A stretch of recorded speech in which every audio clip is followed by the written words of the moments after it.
All right, welcome back in here to 102.5 The Game. This is the Chase and Big Joe Show coming to you live, brought to you by the Omni Nashville Hotel.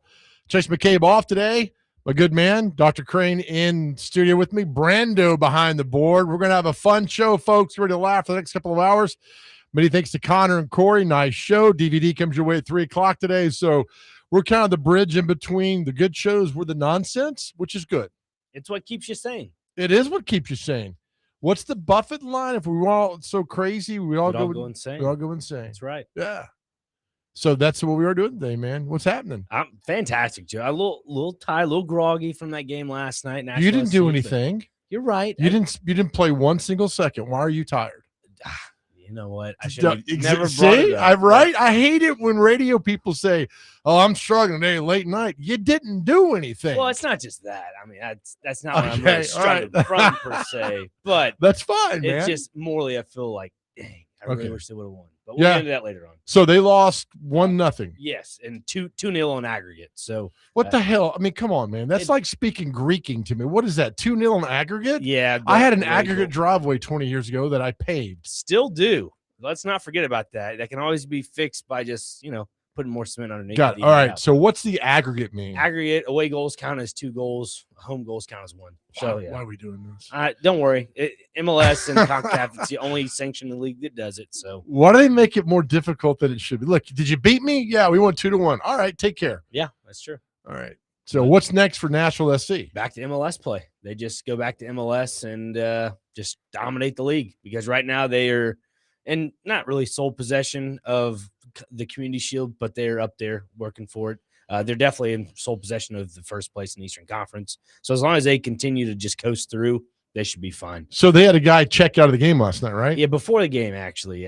Patrick Yazbek, they said on the TV broadcast it was a quad injury. So that's 2 players now that are basically their foundation of their midfield, Eddie Tagseth and Patrick Yazbek. Both have quad injuries. One was from playing in the first leg. The second one was from warm-ups in the second leg. And again, 90-degree weather, humidity a little bit, wind was blowing. So it's unfortunate what Nashville's going through right now, but all the great teams do that. So they're done are they out for MLS play for a while? No, they played this Saturday against the Revolution. But they're going to be back. Oh, yeah. Yeah. They missed last night, and so they're miraculously going to be ready to go on Saturday. Yeah, because let's be honest, Nashville SC is still one of the best teams in MLS. They have one of the better structured rosters. A lot of those younger players that have gotten, I'd say, more valuable minutes, like a guy like Reed Baker Whiting. I think we'll see a little bit more of him throughout MLS play now. Okay. Because they don't have the CONCACAF to worry about anymore. All right. So there's going to be more rotation when it comes to this starting 11. So, but I think you missed the broader point. So this guy that checked out last night, he's going to be good to go Saturday. Oh, no. He was on crutches. There was a video that was that's not good. No. There was a video of Patrick Yazbek last night. I think it was posted by Ben Wright on Twitter that he was on crutches. So it's unfortunate because that was a guy that had big aspirations of playing in the World Cup for the Socceroos in Australia. Right. Just doesn't seem like it'll happen this year. I think I don't know. But crazier things have happened. I'm not gonna. I think MLS is far more important. I would not. That's just me. I don't know, Joe. If you had the opportunity to play for the United States of America and you want to be the best of the best, would you not want to take that opportunity? But aren't there international players on Nashville SC that played in the CONCACAF? Yeah. Okay, so how are you playing for the U.S.? You're really hurting my head. I'm sorry. You are. That's what she said. I'm not. Look, here's the deal. When it comes to Patrick Yazbek, he's an Australian. I get that. I'm talking about if you're an American that's going to play in the World Cup. Okay. He has the same aspirations to play for his own country, which is Australia. Say he wants to go play for Australia. All right. What if it's Joe Dubin, for an example? Joe can't run and he's a terrible athlete, but go ahead. Say if you're a great athlete and you want to play for Team USA and they offer you that roster spot, you say, yeah, I want to do this thing. Okay. You want to be the best of the best. Why would you not want to be recognized that way? I thought you're all about winning, Joe. I am, but winning at the account of I'm not hurting my team in the MLS that it matters. But that's all. Again, they're taking a whole month off, though. Like MLS play stop. Well, it stops. This is the biggest tournament in the entire world. It is the World Cup. Everybody stops. That's fine. Okay, the World Cup, I get that. That's what this is for. Okay. Yeah, so for him to get hurt before the World Cup is unfortunate for his own personal career accolade. Okay, got it. You're going to put this on your little podcast? Yes. Okay. Get on that. Where can we find that? You can find it on the Game Nashville Sports Network podcast platforms. What's it called? It's called Talking Calcio. Thank you very Talking much. Calcio. Breaking news this morning. A Maverick passed away. Ted Turner passed away, 87 years old. Ted Turner was truly a Maverick owner with the Atlanta Braves, and then he started CNN. I mean, he really got cable TV. He's the guy that got cable TV going and everything like that. And so, by the way, he went to Macaulay School in Chattanooga. Did you know that, Ted Turner? I may have. Macaulay School. Yep. So anyway, truly look him up at some things. I mean, he owned the Braves for a long time. In fact, one time the Braves had a 16-game losing streak. He fired the manager and managed the team himself. They lost 2-1, and the National League stepped in and said, yeah, we can't have owners doing this. But he was that kind of renegade personality, which really made you take notice. He got TBS going, got CNN going, and then everything else. So Ted Turner passes away at 87. I'll be honest, I thought he passed a couple of years ago. Isn't that terrible? You know what? Some people have a different diet, Joe. He had Lewy body disease and was diagnosed with that in 2018. But the things he did for baseball and pop culture, everything else is just, it'll go down in history, which leads into, Nick Frazier, our question of the day. Yes. So here's our question of the day. Well, you guys are great with your responses in the text, 615-737-1025. So because of Ted Turner, it got me thinking, because it's a big, big news story. So the question is, let me pull it up real quick here. How are we doing? Pretty good. Mm-hmm. So the question, now my phone won't work. All right. That's man. okay. It's getting there, buddy. So our question of the day is, here it is. There we go. All right. What was the first major news story you remember as a kid? What was the first major news story you remember as a kid? That's our question of the day, 615-737-1025. For me, the first major, now this is another generational thing, because I'm 57. The first big story I remember as a kid, Elvis Presley dying. I was living here in Nashville, mid-August. It was pouring down rain. Our football practice was canceled that afternoon. I remember turning TV, my mom was watching, and to me, Elvis Presley was the first major news story I remember as a kid. Yeah. Dr. Crane, you. Yes, sir. Two of them, actually. One of them I said before the show, which was that Colorado shooting in 2012. Yeah. Movie theater. That's right. That was the Batman. Dark Knight? Dark Knight. That's right. Yeah. That's right. I just remember seeing that because I was actually planning on going to the movie theaters for that stuff. And then after school one day, I think my mom told me, like, hey, there's been a mass shooting in Colorado. I was like, holy cow, no man. way. I remember that. Yeah. That was awful. Terrible. And the other one, kind of on the same sentiment as music, the new movie of Michael Jackson came out. But when Michael Jackson passed away, I remember seeing that on VH1. June 25th of 09. 09, yep. So I remember for some reason I was sitting in the house and I saw that. I think it was my grandparents' house. I saw that on the TV. I was like, whoa, what just happened? Right. And that happened. And then, you could actually feel the air get dense. Like, I'm talking about just when you watch the world news that night, just talking about that subject, you lost a really good one. Oh, yeah. I also, Farrah Fawcett died. We had that guy that called in today, last week, about he was outside Michael Jackson's house taking pictures. Yeah, that's right. Has a timestamp and everything. Has a timestamp, and there was an ambulance passed by, and he didn't put two and two, obviously, because he did not know that, but that was the thing. So that's our question today. Brando, you want to weigh on this? You stop hobnobbing with the crew back there? I'm do. The Michael Jackson one is one that I remember, but funny enough, I can even remember a little bit before then, and I didn't understand, obviously, the gravity of it then, but I remember seeing and hearing a lot about the 2008 market crash, seeing stuff and hearing about it all the time. And I didn't understand it, obviously, because I was only like maybe 6 or 7, but it was the first thing I could really remember being constantly talking about and not understanding why it was a big deal, but knowing that there was something serious that was affecting a lot of different people. That's pretty good. That's a good one. I mean, again, this is a generational question. The question today is, what's the first big news story you remember as a kid? 615-737-1025. And so there's a lot that have happened, but you go back and think about, I remember this, remember that. I remember the Colorado shooting that's like happening right now. But man, in the 70s, you didn't have social media. I mean, that had Elvis died today in the era of social media, it probably would have shut down social media. Well, if you realize all three of our comments we made of each thing that's kind of struck a chord with this, each of those have a movie about it. The Big Short about the 2008 housing market crashing.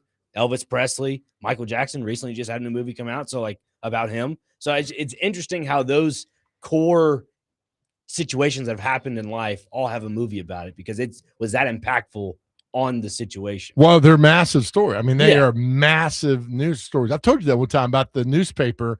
I had a journalism professor say, look, this is when the paper was, everybody read the paper, was the big bold print at the top. He's like, that's going to happen maybe 5 times in your lifetime. I'm like, what? He's like, that's going to maybe happen 5 times in your lifetime. Big, bold print at the top of the news. I mean, a headline that takes up like half the page.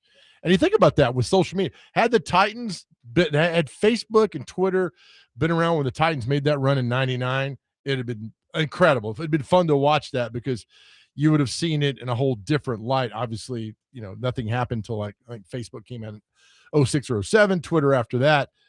But that was still a big deal. For us locally, it was a big deal. Yeah, I mean, big old bold letters on the front page, that's always going to catch your eye. 4 or 5 times your lifetime, man. Yeah. Also, the king of pop and king of rock and roll. It's crazy how they're both kings of their respective genres. But not the true king. No. King Charles. Yep. Golly, Joe. This is what you're getting for 3 hours, folks, right here on We're not going to stop. All right, 615-737-1025. The show does well because of you guys. So text in, call in, we'll hear from you. We got a whole show today about topics that are going on. At 1:30, we're going to do something fun today, a new segment called We Were Wrong. At 1:30 today, we were wrong. There's something I said the other day that I'm absolutely wrong about that I want to bring up, and it's kind of a mea culpa segment for us. We'll do that 1:30. We were wrong. Sorry. There you got it. All right, we're off and rolling today.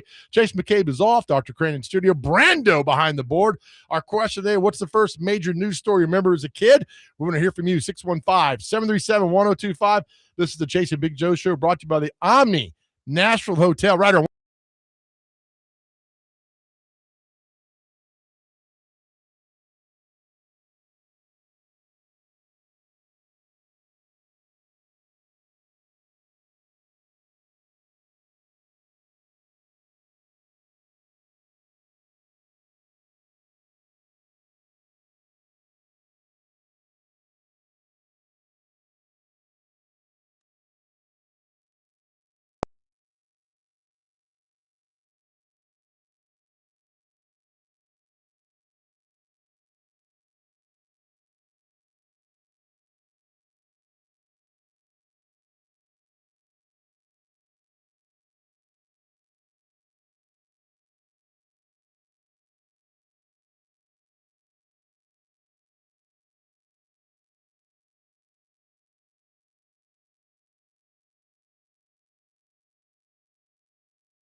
All right, welcome back here to the Chase and Big Joe Show. 102.5 The Game, brought to you by the Omni Nashville Hotel. Chase off today. Dr. Crane in studio with me. Brando behind the board. Our question today is, what's the first major news story you remember as a kid? Dr. Crane's was the Colorado movie theater shooting. Mine was Elvis passing away, and Brando, the crash of 2008, which was just, I hope we never go through that again. To the phones we go. Alan, welcome into the show, Alan. What is the first major news story you remember as a kid? Well, I'm a little older than Joe. I remember when I was a kid, they would show the Vietnam War on the evening news right from the front lines, and it was kind of scary. I was in kindergarten at the time, and I didn't know if the Viet Cong was going to invade the sea or not. I mean, for a little kid, it's kind of frightening. And then what brought it really close to home is my parents had a foster home in East Nashville. And one of my foster brothers, right when he turned 18, graduated high school, shipped off to Vietnam. And a few months later, he comes back in his fatigues, and he had been hit by shrapnel right in the head. And then I knew it was for real. And it was just scary as a kid at that time. But that's my first news story I remember. Oh, that's great, Alan. Alan, thank you for weighing in, buddy. Appreciate you, man. Sure. 615-737-1025. We'll get to a bunch of sports later on here, but this is kind of taking over here. Again, what's the first major news story you remember as a kid? And we got a ton of you guys. We can't do this without you guys weighing in every day, and you're so wonderful. So read away, Dr. Crane. Thank you very much. 6722 said obviously the same thing you said, which is Elvis. Elvis is passing.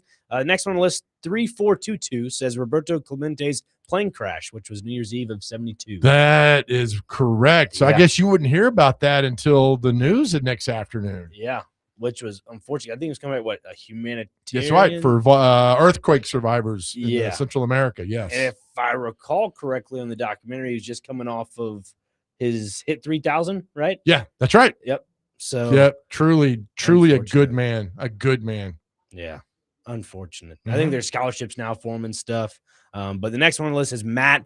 I was born in 91. I don't even remember the exact order of these, but I remember Tyson biting the ear in the boxing match. 97. Yep. Clinton and Monica Lewinsky. 98. And then Columbine.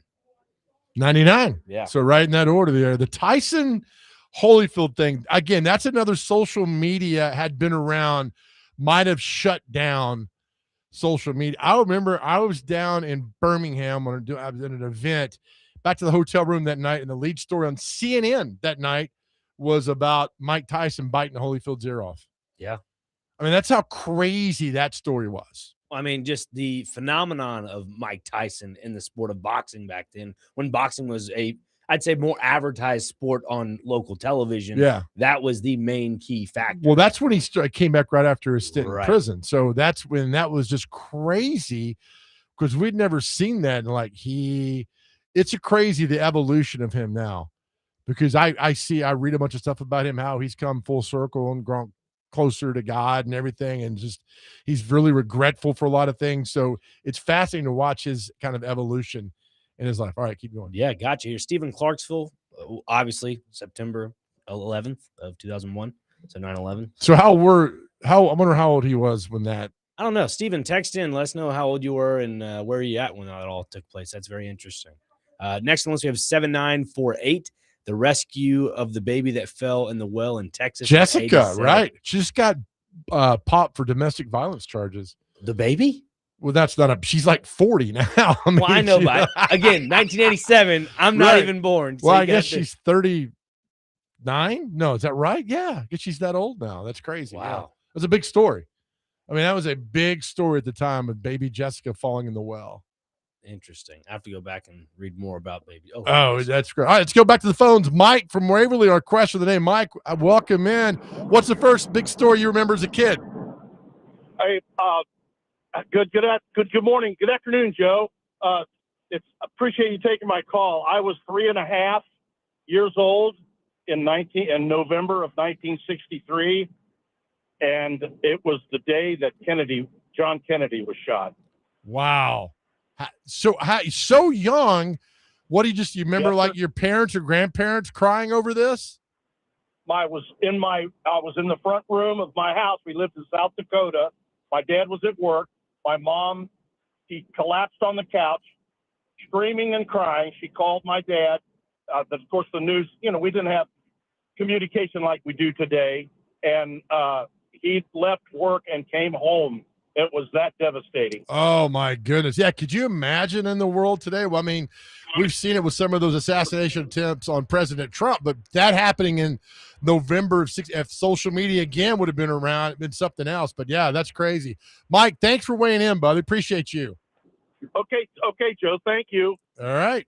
That's enough like that. Love Yeah. that. Next on the list we have is Weston Herman. He says the biggest news thing that I've ever seen and ever heard was the Dale Earnhardt passing, which is very true. That's a big deal. Nobody in my family even watched racing, but we all knew about it and when it happened. Yeah. So, I wonder how old you were, Wes, when you remember that, because that was just from the beginning. The internet was coming along, because I remember Yahoo Sports had it. I was like, what? And that's how you saw what went on with all that. next one on the list is 0031. What was 0031. I'm hot today. Oh, man. whoa, Look look at at menopause.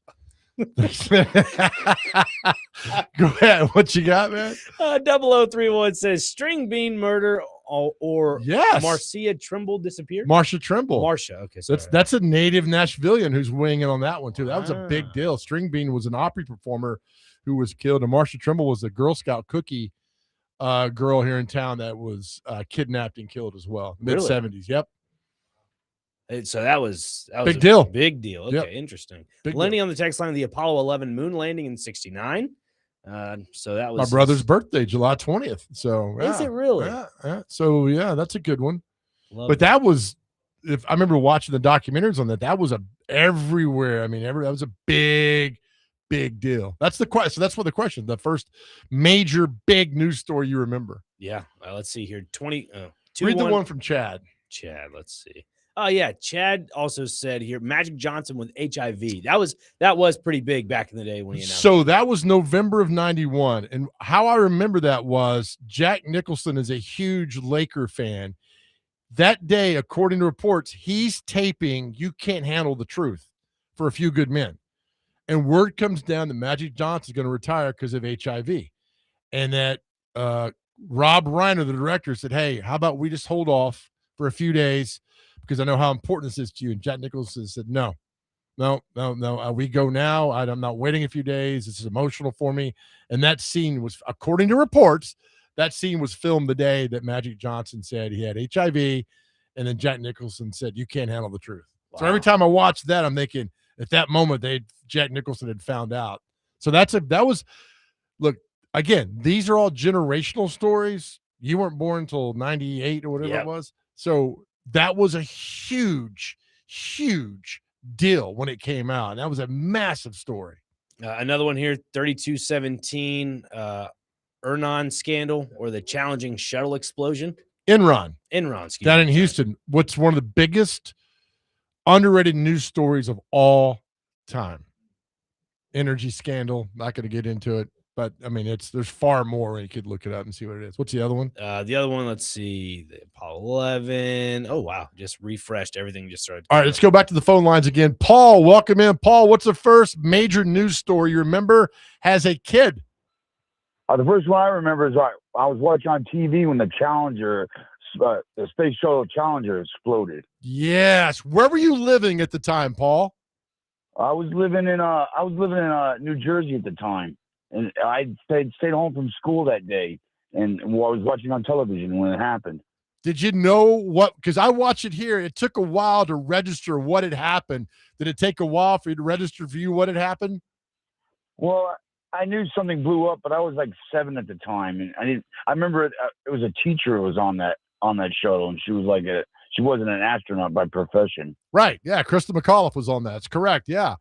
So that's a young age. You're good, man, to see that and remember that. So that's a good one. Paul, thank you, man, for weighing in. Yeah, you're welcome, man. All right, have a good day, Paul. Again, back to the phone, 615-737-1025. The first major news story, or it could be a sports story. Major, you remember as a kid. Steve, welcome in.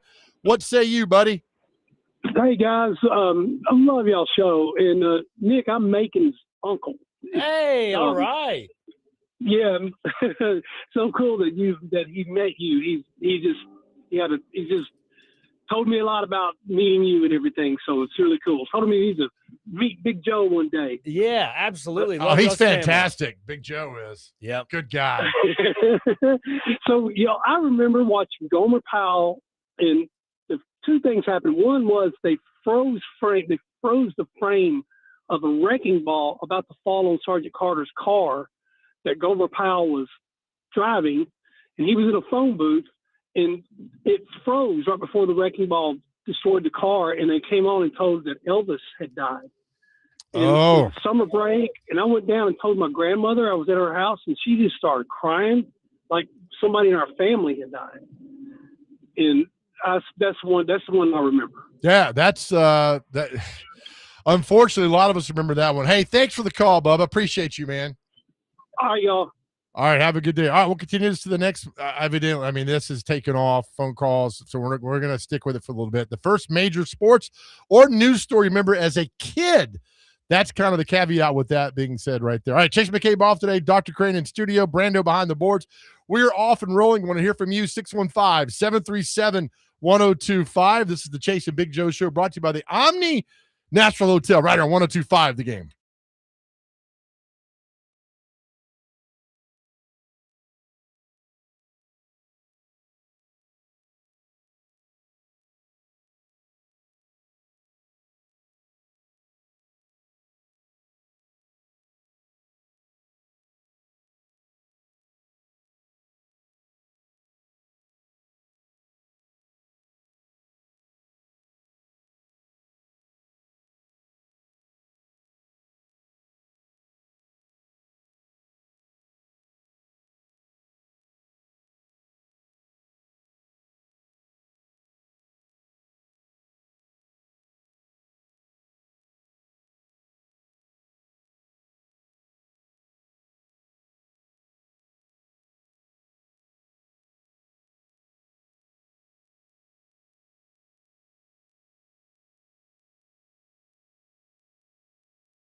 All right, welcome back to the Chase and Big Joe show right here, 102.5 The Game. Chase McCabe off today, brought to you by the Omni Nashville Hotel. Dr. Crane in studio, Brando behind the board. Have you seen the Michael Jackson movie? No, but I really, really want to see it. I've heard people like it's really well done. Yeah. The guy that plays Michael Jackson in the movie, does a really good job. I think a lot of the cinematography when it comes to the macro shots of looking at the footwork along with just different hand movements. Right. I've seen the trailer for something like that. Incredible. Well, another question from the other day is like, what's the greatest ever live TV moment? And it's Michael Jackson when he moonwalked at I think it was the BET Awards. He moonwalked, and we were all like, what the hell just happened?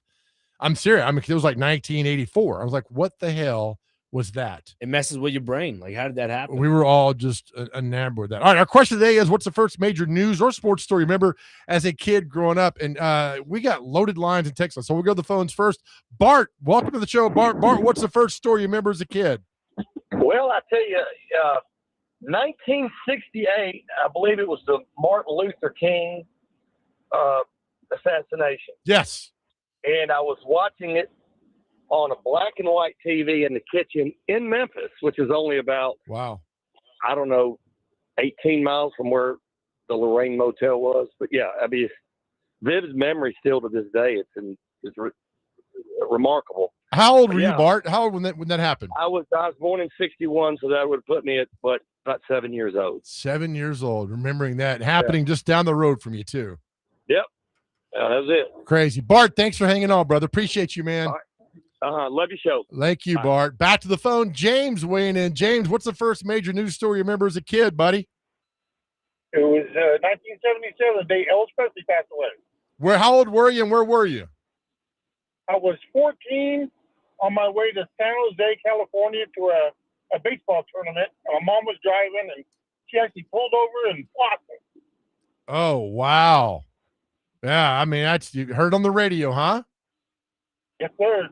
Oh, that's a good one. James, thank you for that, man. I appreciate that, pal. Absolutely. Love your show. Thank you, James. Back to the phone, 615-737-1025. The man, the number one guy ever, Kenny the mailman. Kenny, what's the first big story you remember as a kid? Wow, I don't know if I can hold that ranking up. This is Radio Go, Joe. We love questions like this. Someone mentioned it earlier. It wasn't just one. It was all the moon landings because astronauts were number one. Whatever you like to sports or anything, we all supported NASA. And the different times of the year in the summer when they landed, you'd try to find your the best TV in the neighborhood with your friends. Not everybody had a good TV. I know it sounds like we're cave people, but we would all congregate at the best TV in the neighborhood to watch that and have a cookout and everything. When you were in school, they would pull the TVs in the cafeteria. It was an elementary school, and we'd all gather in the cafeteria. Clearly remember Apollo 13. They did not think that's the one in the movie where they did not think they were going to make it back. Churches actually had prayer services, and people would go and pray. And I remember that beyond anything. But the funniest thing about the moon landings, I had the only granny in the world that thought wrestling was real and the moon landings were fake as it was happening. So I guess I get my weirdness genuine, but the moon landings, I cannot describe to you. It was a bonding for everybody because it was one thing everybody could pull together and cheer for. And it was great memories because it was at different times of the year. It wasn't just one. Oh, real quick on that before you go. I had a talk one time with a guy that was on the creative staff of the movie Toy Story. And he was telling me that in the 60s, everybody wanted to be a cowboy. Everybody wanted to be a cowboy. And then the moon landing, in a flash of an eye, everybody wanted to be an astronaut. That's how Toy Story came together with Buzz and Woody. And I was fascinated, Kenny, by this talk because he said literally overnight, nobody wanted to be a cowboy anymore. Everybody wanted to be an astronaut. I understand that. I wish people could go back and find some of the actual TV coverage.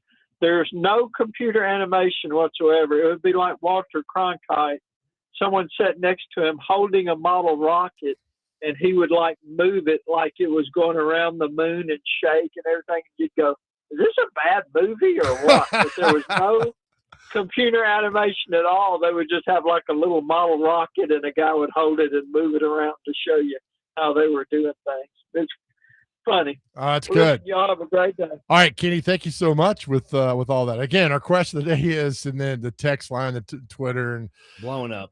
keep Even going. the YouTube chat, if you're not subscribed to the Game Nashville. What is the biggest story you remember as a kid? The first biggest news story as a kid? Jordan Jeanette on the YouTube chat says 94 OJ chase. Oh, yeah, So, right? Like you said, the biggest night for Domino's history. Biggest night for Domino's Pizza. Yeah, I mean, that's for a whole generation was born like in the mid-'80s. I mean, that was the again, this is a generational question, and that was the one. Look, I didn't live through this, but it happened in 93. I've watched the Netflix documentary of it. The Waco Netflix. David Koresh? Yeah. Oh, that's what, in Texas or Oklahoma? Waco. Yeah. Waco. Texas. Yeah, that's right. Yeah, Texas. 93. Excuse That's me. right. What was that, like a 51-day standoff, right? Something like that. Yeah. But the Netflix movie with Tyler, who's the Kiddish? He was in Friday Night Lights. I remember watching it. It was incredible. It was, yeah. Do you remember seeing that live? Absolutely. Yeah, Yeah, because that was the first big decision of Bill Clinton's presidency. That's right. It was a big deal. It happened 3 months in after he got inaugurated. So, yeah, that's it, man. 615-737-1025. Yeah, there's more. I mean, it just keeps Read going 'em, buddy. and going. Excuse me, 1503, probably the Oklahoma City bombing. April of 95. Yep. Yeah, crazy. A lot of these are Ronald Reagan when he was shot. I mean, everybody's talking about how it went from not just one channel, but all three channels took over. 8891 says, I remember when Reagan got shot. Yep. I was in the second grade, and we had just gotten out of the afternoon recess when they made the announcement at school. This is March 30th or 31st of 81. It was a big deal, man. Yeah. He had just been inaugurated 2 months before. Yeah. And that was, there was this whole thing about presidents that had been elected to office with a zero all died in office. It was like Abe Lincoln in 1860, FDR, 1940, he died in 1945 in office. Kennedy died in office. So they were like, all right, the curse continues with Reagan got shot, because it was like touch and go for a while. Yeah. And then I don't know if this is AI or if this was real. Didn't he joke about his He did joke about it. That's what I thought. One of the No way I speeches. back then, buddy. Yeah, thank you. That was all, yeah. Another one here. He said before the doctor operated that, he said, are you a Democrat or Republican? That's what Reagan said. That's a great sense See, of humor. right? Is Yeah. it not? Well, I think what it is, inauguration party. There, Don Rickles, the comedian, was there. I've seen ripped him apart. I've seen a lot of those funny videos. Of Ripped him hilarious. Apart. I mean, a comedian like that in this day and age would be fantastic. Yeah, you're right. I would love that. Obviously, it wasn't live back then, but 3120, don't want to hear much from me. Richie from White House. For me, the one major news that hits deep is obviously the Covenant School shooting here in Nashville. Yep. He said, I remember working right down the road from the school and hearing all these sirens coming. Never thought something like this would happen in Nashville. Such a horrible day for the city. Yeah, it was. It was awful. All right, keep those coming. We got more to you. Again, the question of the day is, what's the first major news story you remember as a kid, not adult, as a kid? So let us know, 615-737-1025. Do we want to do this now, or you want to wait? Wait, I can't hear you. You guys all turn your mics off, which blows my mind. Sorry. We'll wait. Okay. We'll get to that. We'll wait. We're going to give, in the 1 o'clock hour, we're going to give away through the phone calls. Eagles tickets in the 1 o'clock hour. But we got loaded lines now, so it's not fair for all that to do that. Anyway, keep them coming in. 615-737-1025. This is the Chase and Big Joe Show, brought to you by the Omni Nashville Hotel, right on 1025 The Game.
All right, welcome back to the Chase and Big Joe show right here on 102.5 The Game, brought to you by the Omni Nashville Hotel. Our question of the day, and you guys have been fantastic. What's the first major news story you remember as a kid? Not an adult, as a kid. Back to the phones we go. Nate, welcome into the show. Nate, what's the first major news story you remember as a kid as you're sitting on the wing of a plane? Hey, what's going on, guys? I remember the day the shuttle exploded. Where were you and how old were you?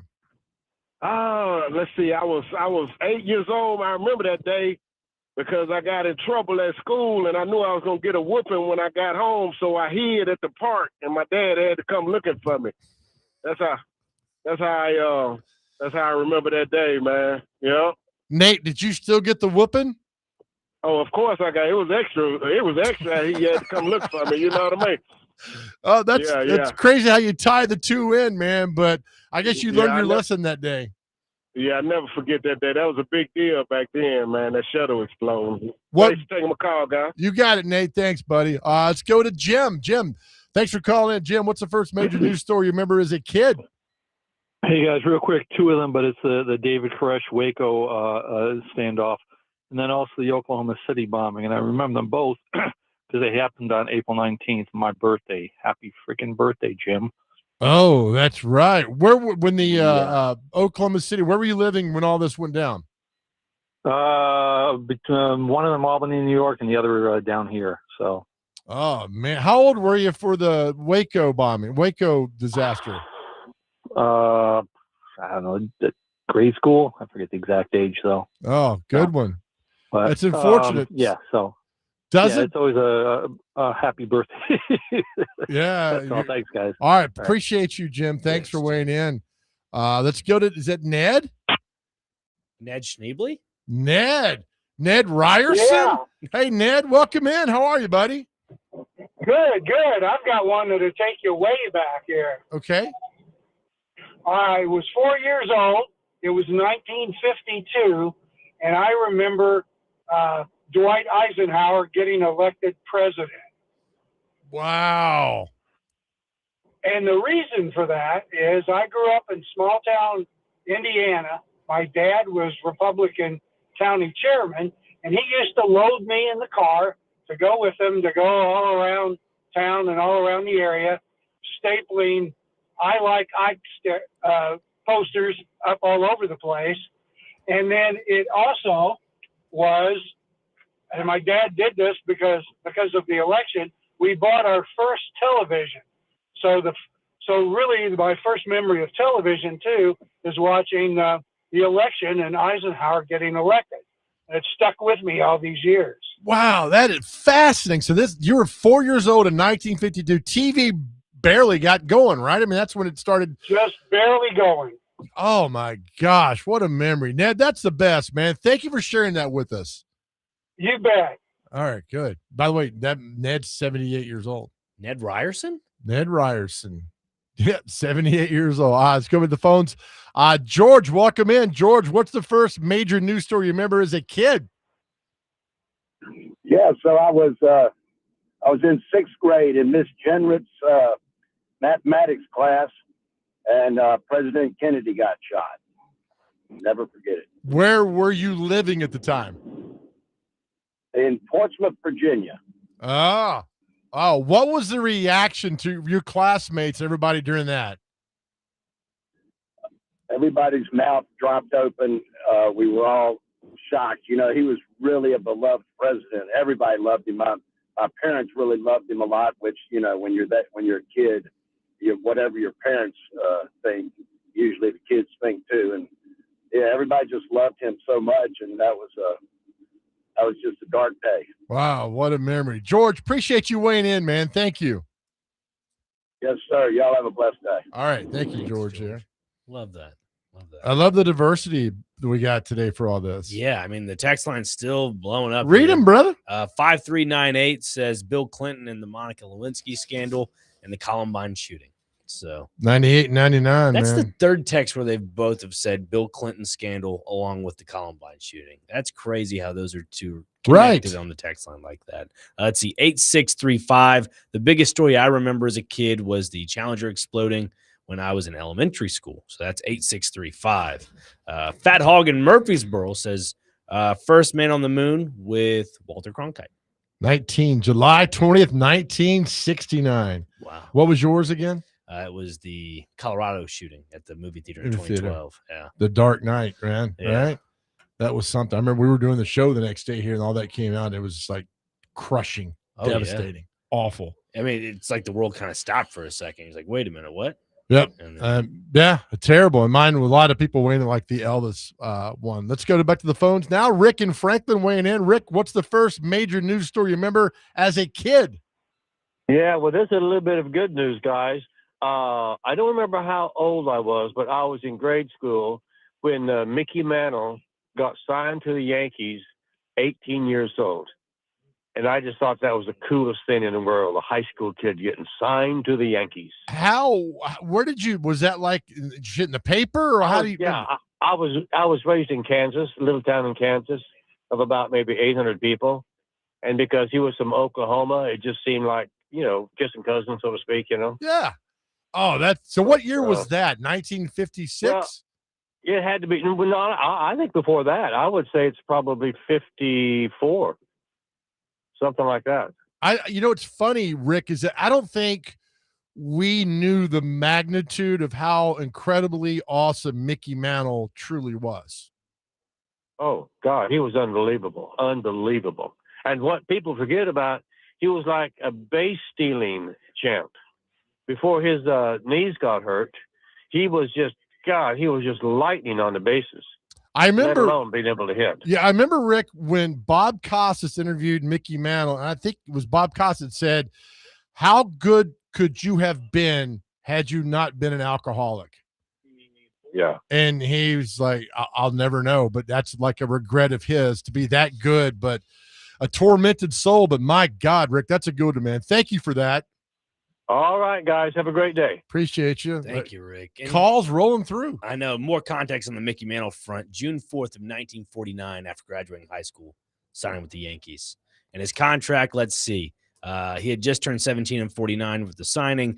It says he signed his first professional contract for $1,500 bonus with $1,100 reported in some source and $140 per month. So how we have evolved. $140 a month. Wow. I'd make that now. That's crazy. Wow. One more. Let's go back to the phone. Kathy weighing in. Kathy, welcome in. What's the biggest news story you remember as a kid? This is going to shock you. I was only 23 months old, and we had our first TV, and it was the John F. Kennedy assassination. Wow. How do you remember that? Isn't that amazing for me? I mean, because my mom freaked out. Where were you living at the time? I was in Birmingham. I was at the kitchen table. We had our first TV, and I guess that's all I remember was that. I don't know any details, but now I've done research projects on it and everything because that was my first memory. Is that not wild? That is a fantastic memory. What's the second thing you would remember from growing up then?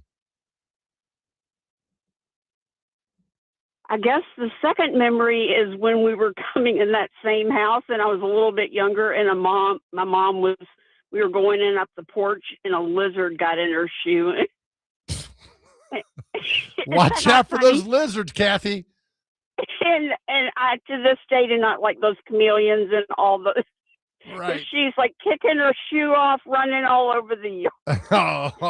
All over the yard. So I guess I'm traumatized. I became a psychiatric nurse because of all my early trauma. Well, listen, God bless you. Thank you for doing that. You're the best. Thanks for your show. I love driving around listening to your show, and I thought, I bet my memory's pretty early compared to most because of what it was, the Kennedy thing. Absolutely. Kathy, best call today. Thank you so much. All right. Y'all have a blessed day. I love your show. Thank you so Kathy, much. You're so sweet. Thank you for that. All right. We're going to continue that. We'll get some other stuff we'll get into later on, but let's do it now. Yep. Let's do it. All right. If you want to get Eagles tickets, how about this? The guitar player for the Eagles is Joe Walsh. Mm-hmm. His first name is Joe. How many letters are in Joe? 3. Let's do it. Third caller, 615-737-1025. Third caller, 615-737-1025. You will win tickets to see the Eagles We're giving away also on Thursday and Friday. So if you don't win today, you can win the rest of the week. We really appreciate all the input. We got 2 more hours here, folks. This is the Chase and Big Joe Show, 102.5 The Game.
All right, welcome into hour number 2 of the Chase and Big Joe show right here, 102.5 The Game. Chase McCabe off today.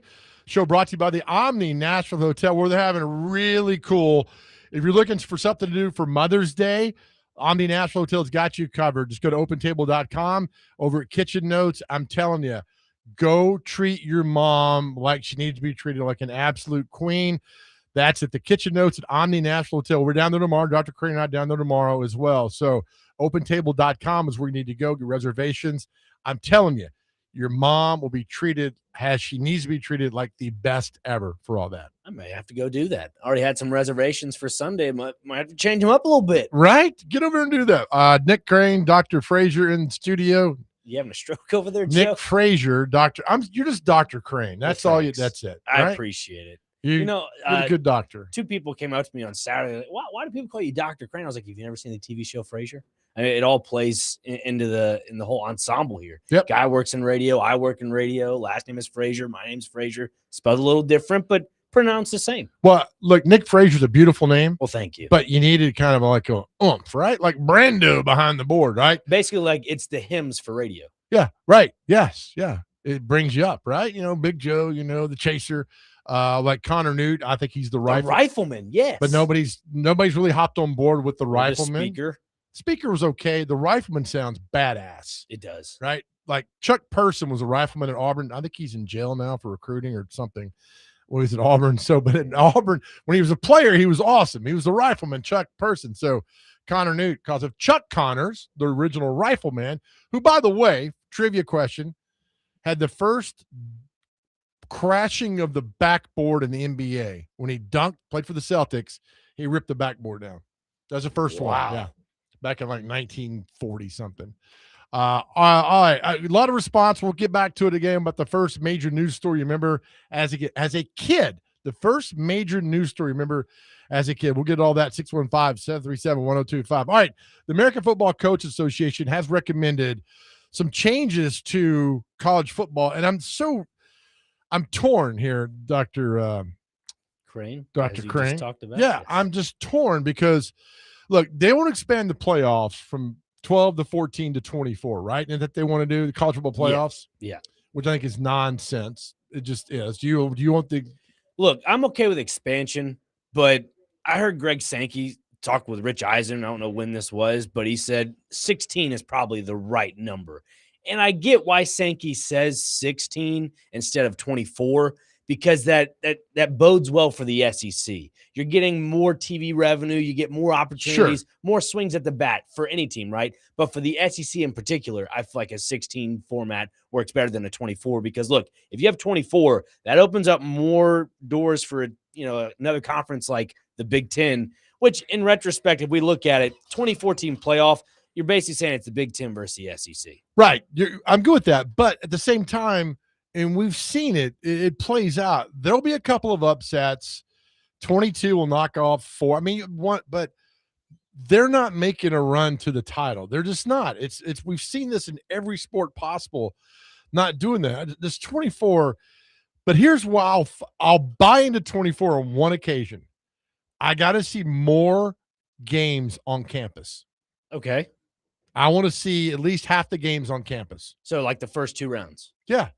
Like friends that went to the Ohio State-Tennessee game back in December 24 said it was amazing on campus. We talked to a guy last year that went to when Tulane played Ole Miss in Oxford on campus.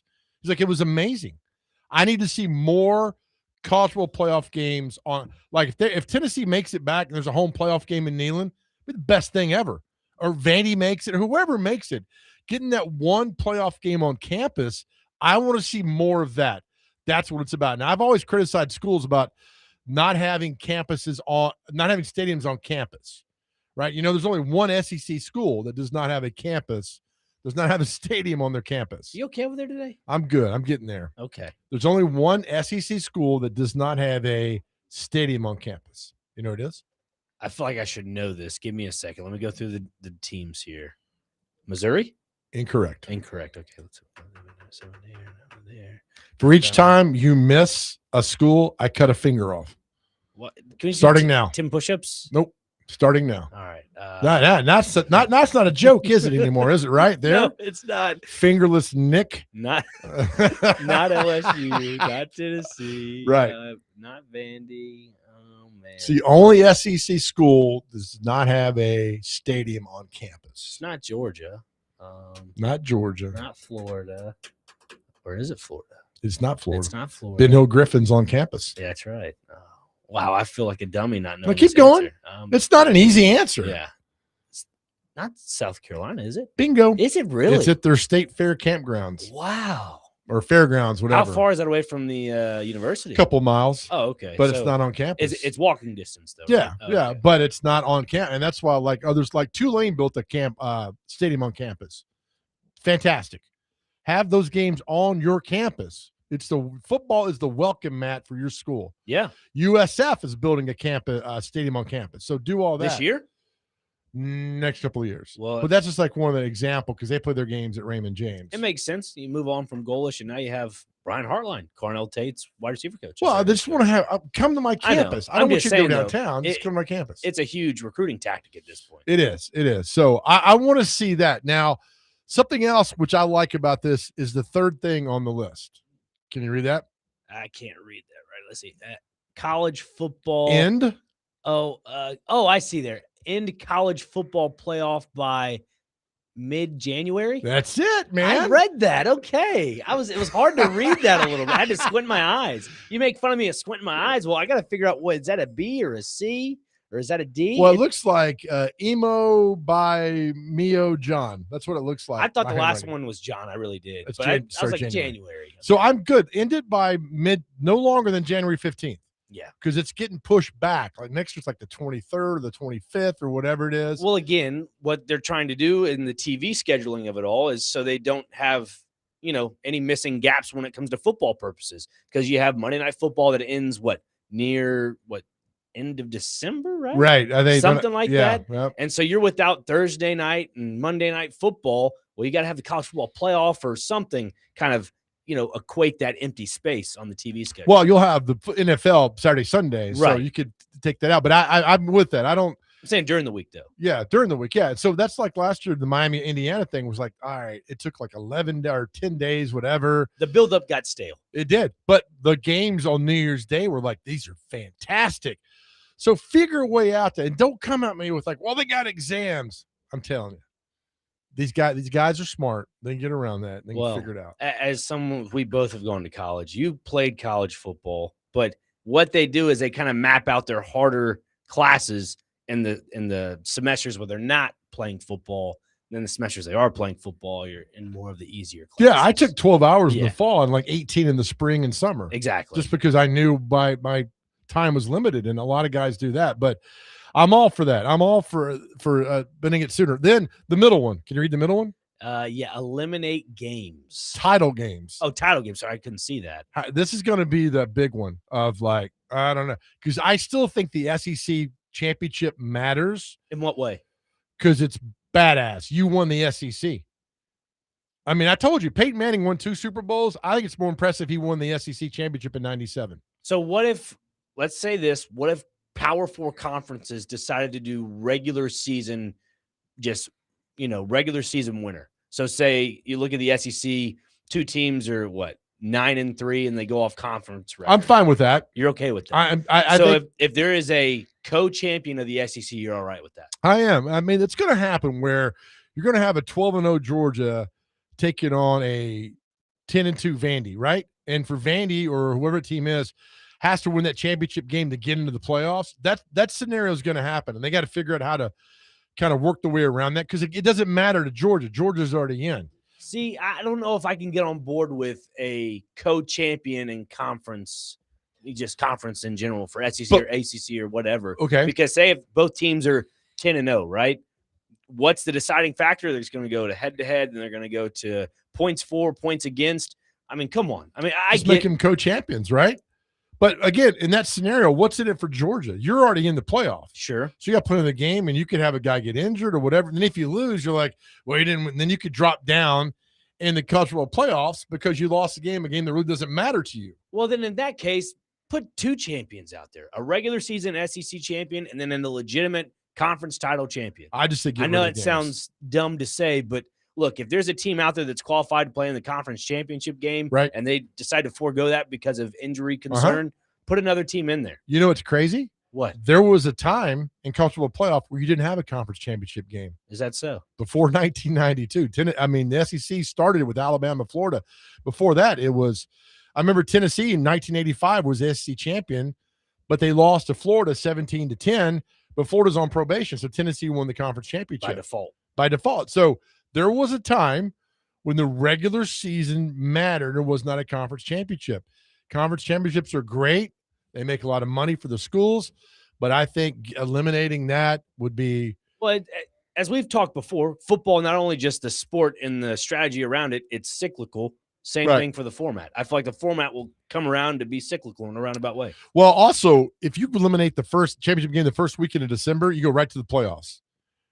You're not a fan of that? Well, then you have to expand the playoff. Well, this is all part of that. Yeah, but you have to go to 24. So the first it can't 8 be 16. So the first 8 get buys or 12? I guess. For 8? me, I don't think you need to eliminate conference championship games. I think it needs to be to 16. I'm with Greg Sankey on this.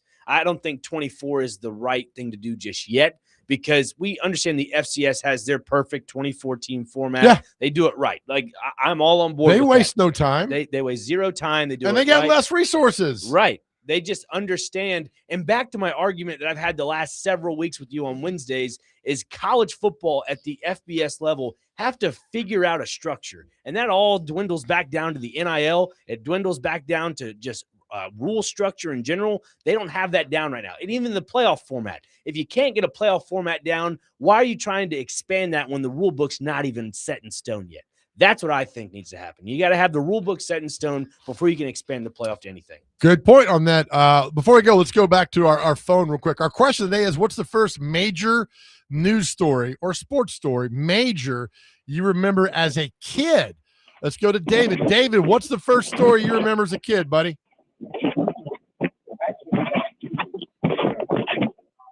Big D. David. Hey, David. Hey, David. You okay there, David? David. Car door broken? David, did you swallow your phone? You there, buddy? Hey, man. Hello. What's up, pal?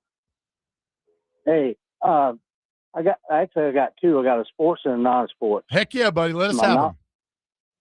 My non-sports is 1969, the Charles Manson murders. Oh. And 72, Roberto Clemente, my favorite all-time baseball player in 72. I was 9 years old then. And I was sick. Where were you living when you found out Clemente passed away? In Madison. And how did you find out? Do you remember? Yeah, I remember seeing it on the news. Seeing on the news. We've had a lot of Clemente ones. And then also the Charles Manson. That was a huge story. Nobody said that one yet. So that's David. Were you still living in Madison? Yep. Man, that's something. David, thanks for your patience, buddy. Appreciate you, man. Hey, thank you. Bye-bye. See you, David. A guy that lives in Madison. And when you get Pittsburgh Pirates fan. And when you get a bye-bye, it's a good dude. Yep. I don't know if he's a Pirate fan. I just think that Clemente was such a legendary figure. And at 9 years old, to have that gone is, we've talked about Thurman Munson, the Yankees catcher on the show before. He died in August of 79. That really hit a lot of people deep because Yankees catcher, invincible. I think he's like 30-something years old. Sean Henry's talked about that with us, and then he's gone. So sometimes we learn about death and loss and grief from somebody outside our family, right? Yep. So it's tough, man. Yeah, it makes you just take a step back and realize the importance of life itself. Yeah. But yeah, it is very unfortunate because he definitely put a good imprint on he did. baseball. He lived itself. a good life and left a good imprint on the life. All right, that's our question today. What's the first major news story or sports story you remember as a kid? 615-737-1025. We got 1 million on our text line. You guys are great weighing in with this. So we appreciate that. We'll go back. More sports right here. This is the Chase and Big Joe show brought to you by the Omni Nashville Hotel. Dr. Crane and I'll be down there tomorrow at Bar Lines. Come by and say hi. We've had big crowds there the last several weeks. We'd love to see you. Come and hang out with us tomorrow. We're back with more right here on 102.5 The Game.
All right, welcome back into the Chase and Big Joe Show right here on 102.5. The Game brought to you by the Omni Nashville Hotel. Chase McCabe off today. Dr.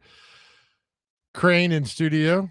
You got it right. I'm proud of you. Appreciate you, buddy. Brando behind the board there. Our question today is, what's the first major news story or sports story you remember as a kid? Now, that's the key word. As a kid, what's the first major news or sports story you remember as a kid? And listen, again, we're trying to read as many of these as we can. Our text line is just blown up with all these, and so we'll read some. Dr. Crane, take it over, buddy. 0031 once again says, I lived in Waverly, Tennessee, when the train derailed and exploded, killing many people. Yeah, I don't recall this. Late 70s. That's why. That was a huge story. Man, I forgot about that. Thank you for that. Interesting. Okay. Let's see here. James in Fairview says the Challenger explosion. So we've mentioned that countless times already. January of 86. Mm-hmm. Let's see. Born in 86. First one I remember was the White Bronco in Oklahoma. That's what it says. Oklahoma City bombing. Yeah, I guess. But the Bronco chase. Oh, I'm sorry. And I didn't see that. Yeah. Because the Bronco chase was June of 94. And then gotta be 32 years. And Oklahoma City was April of 95. Wow. Another one for the Challenger explosion. Let's see. Mike in Lebanon says, I remember when Richard Nixon's resignation happened, but at the time I didn't know what it meant. It's a good one. We've had several. Jane weighed in on that too as well earlier. That was August of 74. That was a big deal because I don't think that had, in the news cycle, Nixon resigning had ever been a president doing that. I'm trying to go back in my brain. A president resigned. I know, gosh, I couldn't remember, but that's, the trivia question too off that too. So Gerald Ford became president. He was the only person, I think, to ever become vice president without being elected. Wow.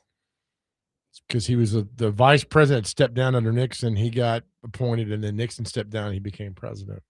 That is a good tough question. That right? That is pretty good. Let's see. Clay here says, I remember the counter on the evening news. Let's see. Night of how many days hostages had been held in Iran. That's Clay in Mount Juliet. Oh, so that was so they were released when Reagan was 79, right? Well, they got taken hostage in 79, but they were released on Inauguration Day, January 20th of 81. I was like 13. I remember all that during that. Yeah, I wasn't even born.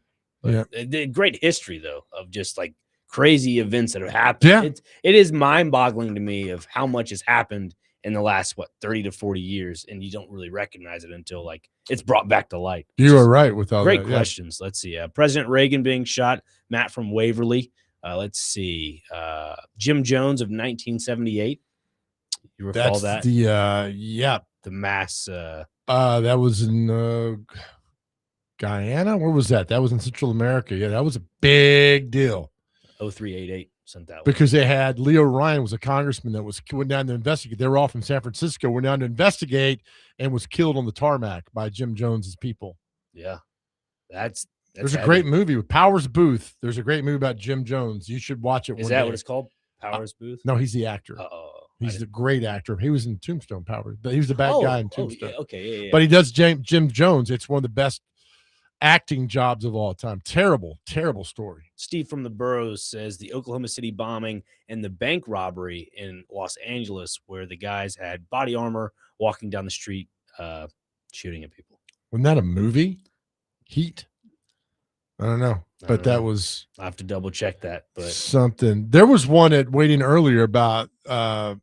You were still too young, but it was. Do you remember the Brentwood shootout that happened? You're too young. I mean, your parents did. Yeah, it happened. Probably. It was a botched robbery in Brentwood, and then cops shooting. I think it happened in the spring of 2000. It was crazy. Right at Otica Boulevard and Franklin Road. Yep, I know where that is. And that was a huge local story at the time. Yeah, I think one that was more recent was like 2018 that happened. It was like a little brief little blip, but it didn't really make much news. Okay. I think one person was like shot, but right, continuing. Yeah, buddy. Thomas in Nashville says, great topic, guys. I tried to call in, but someone stole my thunder with the Reagan Thomas, always Thomas, you have a different take on things. Don't let somebody else do that to you, buddy. He did say it was nice talking to Brando behind the glass. Brando! There you go. He said, Good thanks, man back there. Thanks, guys, for taking my calls and texts. It's Thomas on a car phone. So, oh, yeah. He mentioned the Challenger exploding and then the Reagan assassination. I told you, when I went to the White House, when I stepped into the Oval Office, you could only take one step in the Resolute desk, and everything that's happened in history, and all I could think about was Reagan giving the speech after Challenger blew up, and at that desk right there, it was amazing. Not amazing. It's such an impactful moment in history, and that speech was. Would you say it's like an out-of-body experience? Yeah, because I'm seeing that desk, I'm seeing that spot, I'm seeing Reagan give that speech after the Challenger explosion, and the speech might be more. That could be a top of the day. What's the greatest speech of all time? Ooh, for another day. Yeah, that'd be Lou Gehrig for me. For another day. Yeah. Let's see. Alan Mine Nashville would be Apollo and Rocky. We told Rocky to grow up. Really? Seriously? It's fiction, but it's a damn good speech. I thought you meant like nonfiction, but well, that's what it should be. Yeah, yes. Yeah, nonfiction. You're learning, buddy. Yeah. What's your name again? John. Alan Nashville says, I remember at 9 years old when Mount St. Helens erupted. Yeah, that's a good one. Very good. Yeah, sorry. Your microphone over there. Wait, one more for the break. Let's see.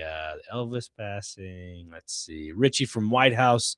That was football. Yeah, no, never mind. Let's see. One more. Pressure's on. I know. I'm trying to get there. 1989 when Pete Rose was suspended. That's Terry.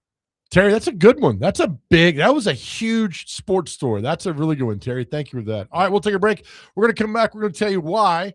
What's the number 2 item there? Said below Ted Turner dies. What's the number 2 item there? The draft lottery sucks. We're going to tell you why the draft lottery sucks. Coming up, and we're talking about hockey and not any other sport. That's exactly right. We're back with more.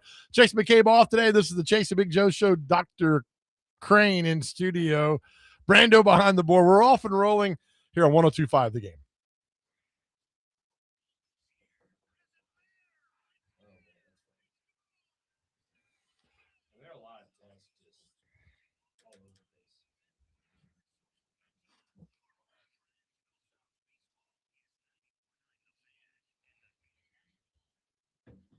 All right, guys, here it is. We talk about mental health every day. May is Mental Health Month, but on our show, it's every single day. We take this personally. We love it when we hear that guys are going to therapy and changing their lives. That's why we're so honored to be partnering with UnityCares.com. UnityCares.com is the one place to go to get you back living the life you absolutely deserve. Caring professionals based right here in Middle Tennessee, and their whole goal is that getting you back to live the life you deserve. And listen, you don't have to go through any of this alone. That is so strong when you say it again. You don't have to go through any of this alone. Just go to UnityCares.com. When you go to the website, it's laid out perfectly for you. Everything you need to know is right there. All the questions are answered for you. Where to begin, how to start, everything else, go there. Look, it's private, it's secure, it's confidential, and they offer telehealth. I don't need you to tell me what you're talking about. I just need you to go. We tell you every day how great our world is because you are here and how much we love you guys, and you're doing a heck of a job. Listen, we understand this. Being a man these days isn't easy. There's a lot of pressure on you, but you're strong. And after all you've been through, you're still here, right? You're still here. But if you need to talk, please reach out and talk. Going to therapy changed my life, and I want the same for you. Again, the website, UnityCares.com. It's UnityCares.com.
All right, welcome back to the Chase and Big Joe Show right here, 102.5 The Game. Little Duran bringing you back in. Chase McCabe off today.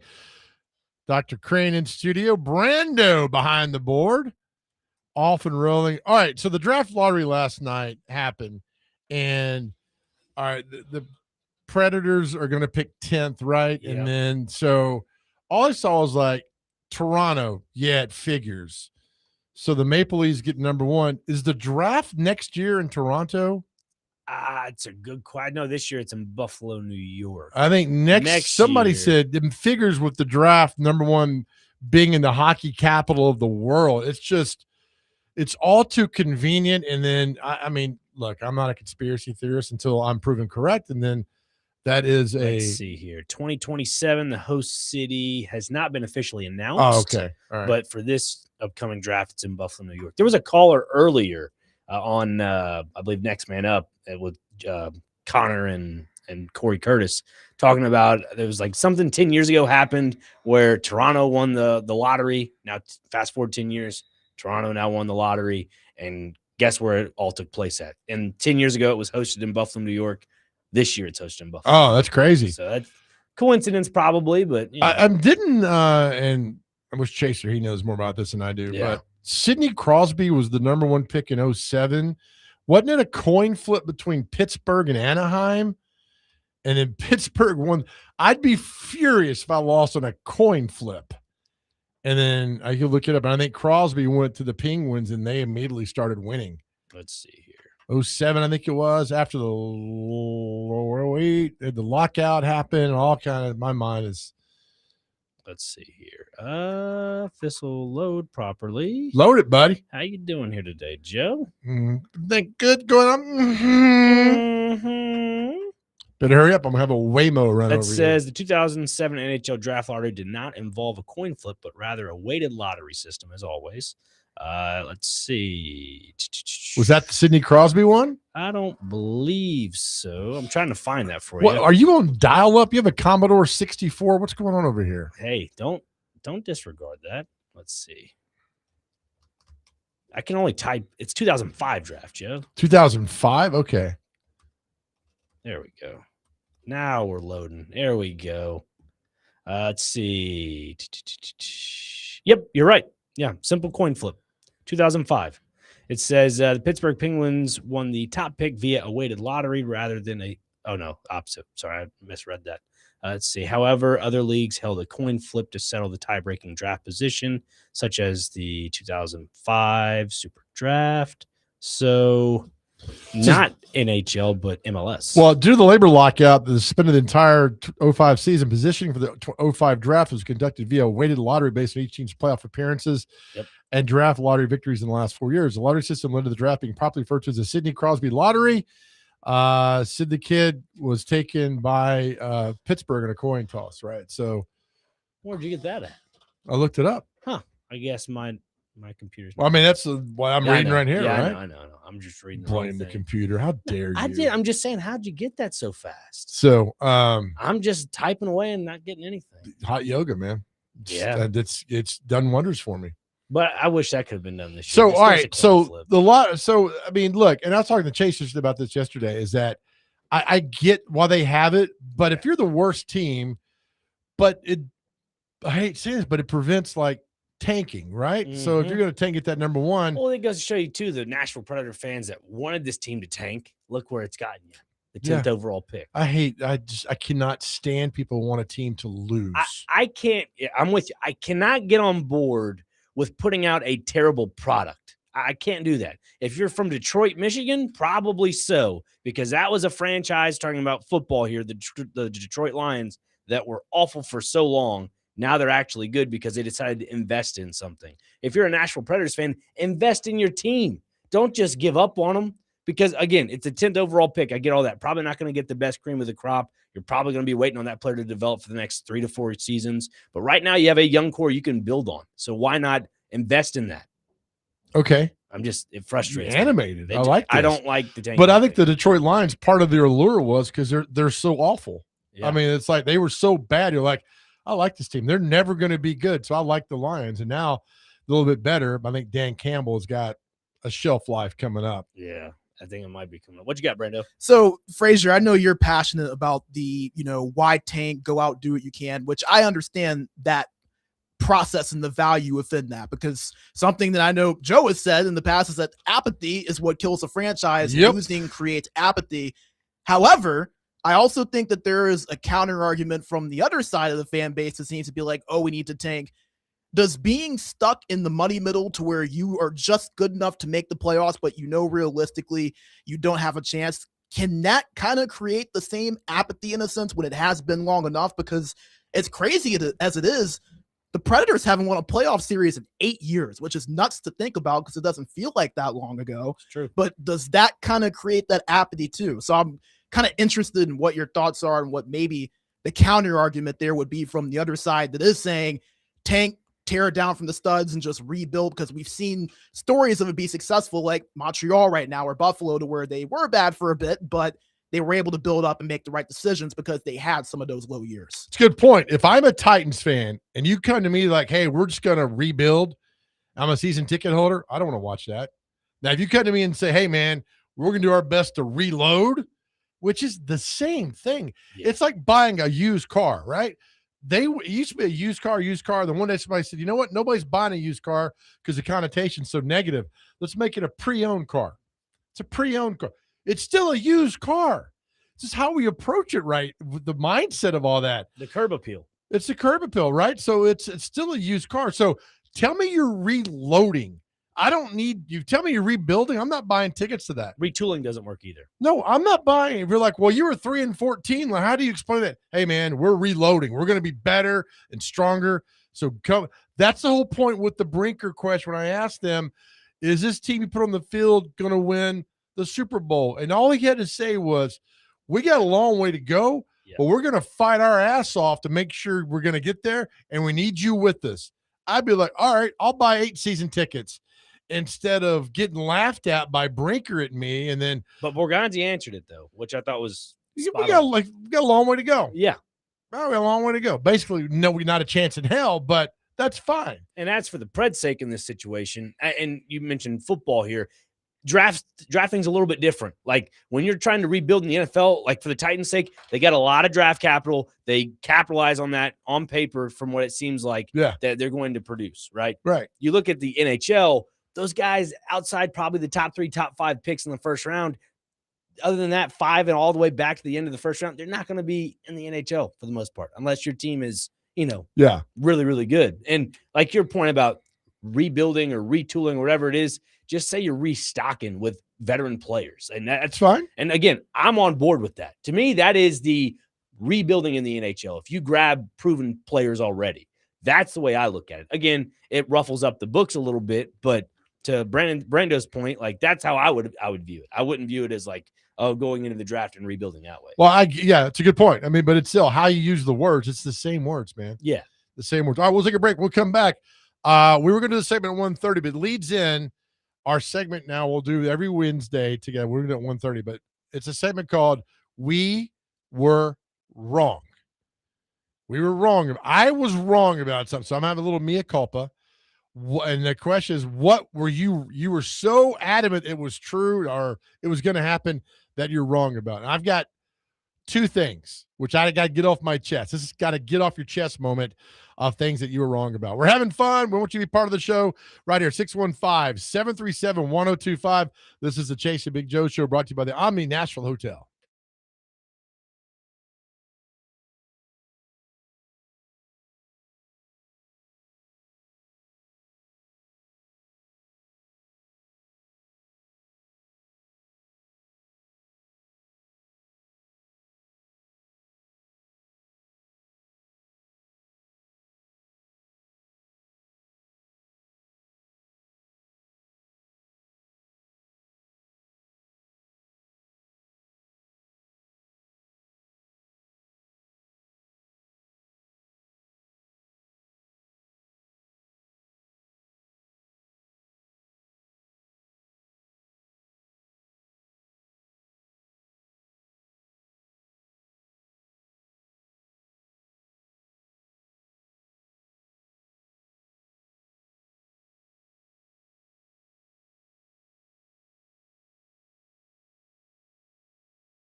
All right, welcome back here to the Chase and Big Joe Show, 102.5. The Game, brought to you by the Omni Nashville Hotel. We'll get back to our question of the day.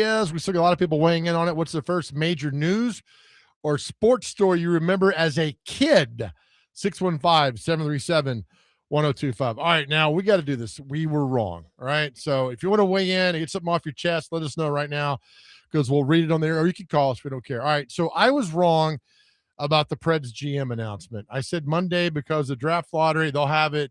They're not going to announce it Monday or Tuesday, but Wednesday they'll announce it, obviously, at 1:50 on Wednesday afternoon. Is that Greenwich Mean Time or whatever it is? Or is that 13:50? Mr. Grinch time, what? Something like that. They have not announced. So I was wrong, right? And I was also wrong about the Kalen DeBoer. I said, look, I think this is a critical season for him. They have to probably get rid of him. Literally that afternoon, he signs a 12-year contract at Alabama. He's not going anywhere. So I was like, oh, man, I'm so wrong on that. I think it's good to get these things off our chest. I was wrong about Kalen DeBoer.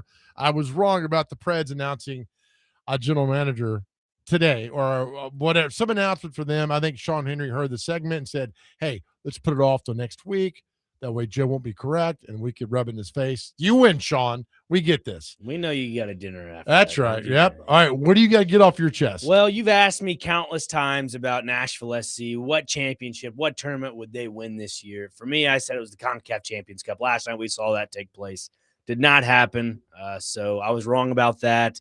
Also wrong about the Nashville Predators as well. I said they'd make the playoffs. I was one of the only people really on board with that. For months you were on board with that. Since like end of November. How dare you? And they did not get there. So unfortunately that's on me.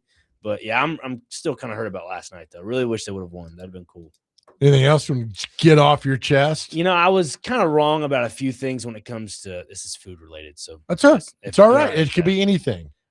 I think this was 2 weeks ago. I was going to go buy some sausages and, pepperonis, whatever, make some pizzas and whatnot. And I was wrong about the price. I kept bickering back and forth. Again, if you ever had those conversations, you're on the phone with somebody. No, it's $7.99. No, I'm telling you, it's $7.99 a pound. $7.99 a pound. Oh, this is a daily occurrence. Okay. Me. I was going to GFS, going to go buy something, and I was like, I'm telling you, it's $7.99 a pound. Don't worry about it. Just go register to the kiosk, whatever. They'll get you going. It rang up at $10.99. So I was a little frustrated by that, kind of threw off all my numbers.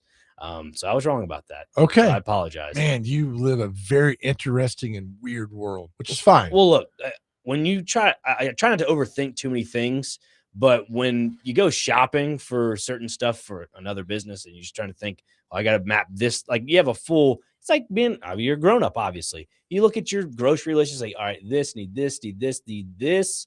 But then when you have a budget, you're trying to figure out your, ROI, and you're just like, oh man, now it did put a little damper into the profit there, but it's all right. So you were wrong. I was wrong. Yeah. I was wrong by about $150. I was also wrong about Pavia getting drafted. I was adamant he'd get drafted in the 7th round. Adamant.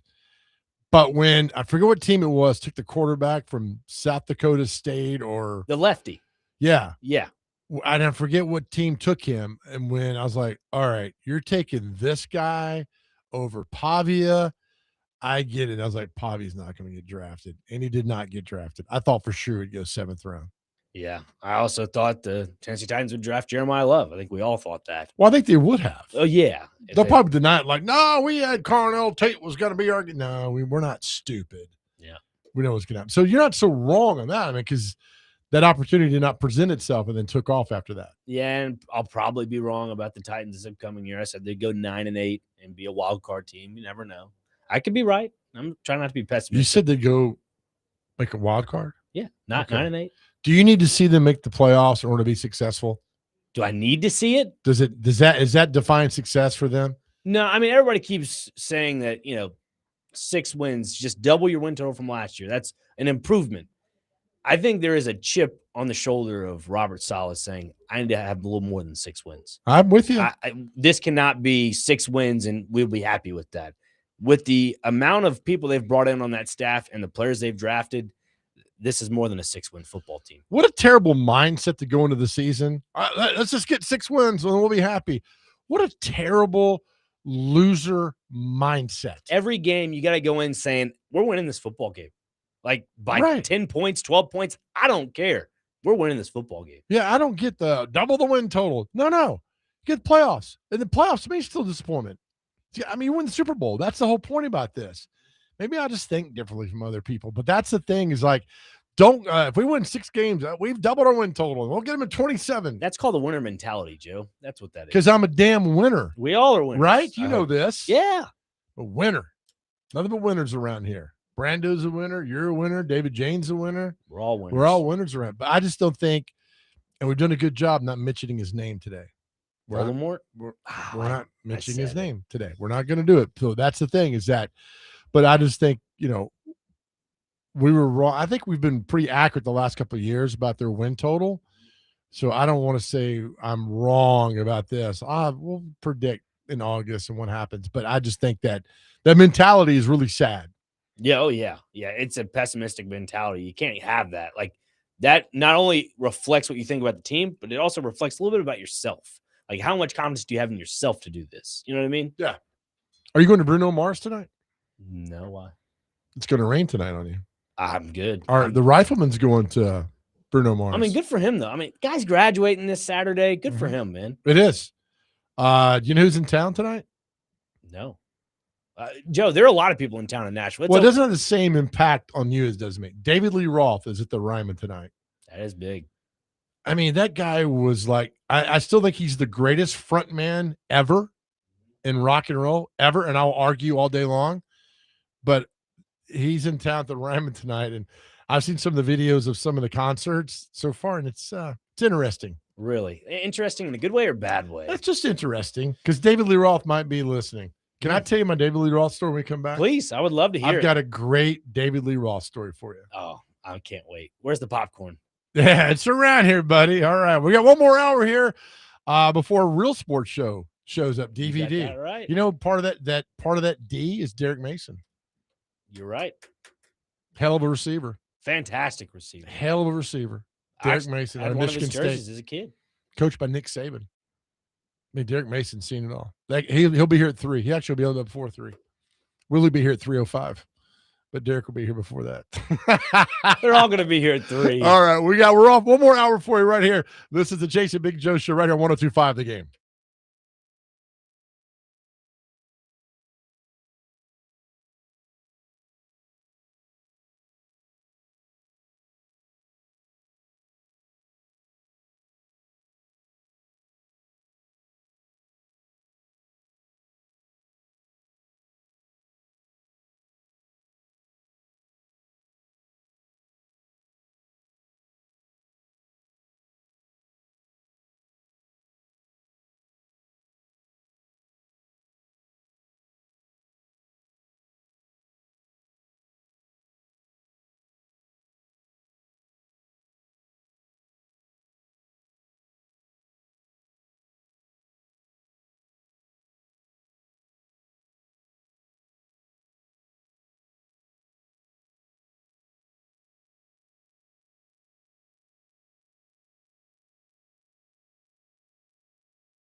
All right, welcome back to the third and final hour of the Chase and Big Joe show. Chase McCabe off today, Dr. Crane in studio. Brandon Bigsby behind the board. And let's shout out to Brandon Bigsby. The guy is he is a utility player here at Cromwell Media. Guy can do anything, produces shows on air, in and out. He's kind of like you. You guys just step up and do it. So, Brandon, we love you, man. Thank you for all you do. The man. You could at least say, I appreciate you, Joe. Thank you guys. I appreciate you guys. Sorry, we had hands on the boards. I apologize. That's all right, I know that feeling. So real quick story. David Lee Roth is in town tonight at the Ryman Auditorium. And years ago, I went to Channel 2. I got an email. And somebody said, hey, do you want to go interview David Lee Roth? He's in town. He recorded a bluegrass album. He's going to be on Jay Leno this week. And you want to go over there and talk to him? I'm like, it's David Lee Roth. Hell yeah, I do. So I call up one of my best friends, Greg. I said, Greg, let's go talk. I got to interview David Lee Roth. He's like, what? I'm like, David Lee Roth, let's go. He's at the Lowe's Plaza Hotel. So we go over there. I'm at Channel 2, and I've got my own camera gear. We're going to interview David Lee Roth, right? So we get to the hotel room, and we got the elevator. You can hear him in this hotel singing. So we answer the door. We knock on the door. We knock on the door. We knock on the door. Nobody answers. But I hear him singing, right? Knock on the door. Knock on the door. After about 2 minutes, he flings the door open. And in David Lee Roth's own tones, like, what's happening? And we were like, oh, my God, here's David Lee Roth, and he's tiny. I mean, I'm thinking he'd be like 6'5". I was like, this is not the David Lee Roth I remember from 1984. Shorter than me? No. Nobody's 5'2". And I said, all right, great. So we go in, and David Lee Roth is bouncing off the wall. And he's wearing this button-down, like a country western shirt, and he's just all over the place. And his public, but he was so nice, so gracious. Then he says, hey, man, you guys want some water? Out of the blue. And I said, no, we're good. He's like, you don't want any water? I'm like, no. Do you want any water? Like 7 times he asked us for water. And I said, no, man, we're good. We don't need water. He's like, all right, I'm going to get you some waters. I said, okay. I told my friend Greg, I said, this is going so bizarre that this will be remembered forever. So he comes back with no water. Right? He's in a huge suite. Right. He comes back, he's like, you know what? I don't like water either. And I said, okay. He's like, you know why I don't like water? I hate water. I said, okay, all right. He's like, because one time I had a boat, water got in my boat rusted, and my boat sank. So I hate water. That's what he did. He hates water because water got into his boat, rusted his boat, and his boat sank. I'd be so concerned just being in the same room. So we do an interview with him, and he's got a bluegrass album coming out, and the interview is just off the rails. Lasts about 5 minutes. He says, hey, you know what? I got something. I'll be right back. And he goes to his room, and he never comes back. So Greg and I were like, all right, I got my interview. It's pretty bad. We're just going to walk out of here. And then we were gone, man. 2 nights later, he's on the Jay Leno show, Tonight Show, playing jump to a bluegrass band, wearing the exact same shirt that he had in the interview. Oh, my. And it was just so crazy because they always say, don't talk to your idols. But I always talk. Never meet your heroes. Yeah. The guy wasn't a hero, but he's the greatest rock and roll front man of all time. Yep. Of all time, David Lee Roth is number 1. And I will argue anybody who tries to text in and tell us differently. And it was just completely bizarre. And I'm thankful it was so bizarre instead of being like, oh, how are you today? I'll sit down. Are we doing okay today? But I remember writing the story called I Hate Water. And that was my summarization of being with David Lee Roth. Wow. I hate water. You know what? Now I know where you get your Irish goodbyes from. David Lee Roth. He went to his room and never came back. And there's only one way out, the front door of the hotel at the Vanderbilt Plaza. I mean, his room up top. But it was just a bizarre day. But he's in town tonight at the Ryman. Go see him. Who cares? Just go see. I got Bruno Mars downtown. I got David Lee Roth downtown. Everything's happening downtown tonight. I might be downtown performing at one of the local bars. Yeah, look at you, man. Getting it done. Just all over the place. All right, back to our question today is, what is the first major news or sports story you remember as a kid? Now, that's the key word, as a kid. What's the first major news story you remember as a kid? 615-737-1025, 615-737-1025. We want to hear from you guys, all kind of responses. Mine was think I was 8 years old, was Elvis dying in August of 77. It was pouring down rain in Nashville. I was going to football practice, and I remember turning on the news. Practice got canceled because it was storming so bad. And for some reason, the news was on, and the report came that Elvis had passed away. That was in August of 77. Dr. Crane, yours was? The Colorado shooting in 2012 at the movie theater. So why does that one resonate with you? I remember there are a lot of just core memories that I had in my grandparents' house. And I just remember the TV was always on, blaring at like 70 because, you know, you live in the house of your grandparents, so the hearing's a little bit off. Maybe that's why I have a hard time hearing. But just, you know, hearing a lot of those different news because the news was always on. Sure. And that was one of them that just kind of struck a chord. I'm like, oh, my goodness, like that's crazy. And you had one more that you kind of remember. Yeah, the Michael Jackson one. Again, that was at my grandparents' house in their living room. VH1 was on. I think I was at the time you could do like picture in picture. You press the button on the screen, right? And you could like pause whatever's on the screen, but the audio would continue rolling. And so I used to, you know, draw and, you know, do cool artwork stuff on the notepad. Used to draw back in the day, but yeah, that's kind of what struck me. So random, but so great. Yeah, you know what? One of these days, Joe, when I go down in the basement of the house, I'll go through all my old drawings and bring a few in. Okay, I'm good. You tell me about them. That's probably okay with that. That's good. Chase and I will just take a picture, a screenshot. That's all good with that. A mental picture. 615-737-1025. Wait on the text line. We've had a million calls and texts today about that. Again, our question today is, what's the first major news or sports story you remember as a kid? Now, the other big news today, Ted Turner has passed away, 87 years old, the Maverick owner of the Braves back in the day, who really started cable TV, who really started CNN in the world we know of cable TV today. And you don't see owners like that much anymore. There's a report that he used to walk around Fulton County Stadium drunk and would fire people. But nobody would ever like, oh, no, you fired me, because he would forget who he fired. Mm-hmm. And that was a story I'm reading today. I mean, can you imagine Amy Adams walking around Nissan Stadium? Oh, you're fired. You're fired. And so nobody left because Ted Turner was, this is according to the story read this morning, right, was just so drunk that he didn't remember, and so nobody took it to heart. Wow. Kind of good job security there for all that. Yeah, as absolutely. Well. All right, back to the phones. Yeah. We shall. Let's bring in our good friend Adam in Portland. Adam, what's the first major news story you remember as a kid, my man? There's a couple of them, man. Both the Saturday Night Live guys back to back, Phil Hartman and Chris Farley. Yes. And the travesty behind Phil Hartman, I don't know. I think I grew up that day. Like, it was just like, oh my God, like because he is so funny and he was in everything. And Chris Farley, I always say he'd be one of the best comics or comedians out there today, you know, had he not been cut short. So I don't know, both those guys back to back, because I was a big SNL guy, really shook me. Yeah, hold on. You know, funny about Farley, he partied so hard. Like, we kind of knew that was like, oh man, it's limited. But the Phil Hartman thing, I think his wife had killed him while he slept. Or I mean, that was something that was like, what in the world?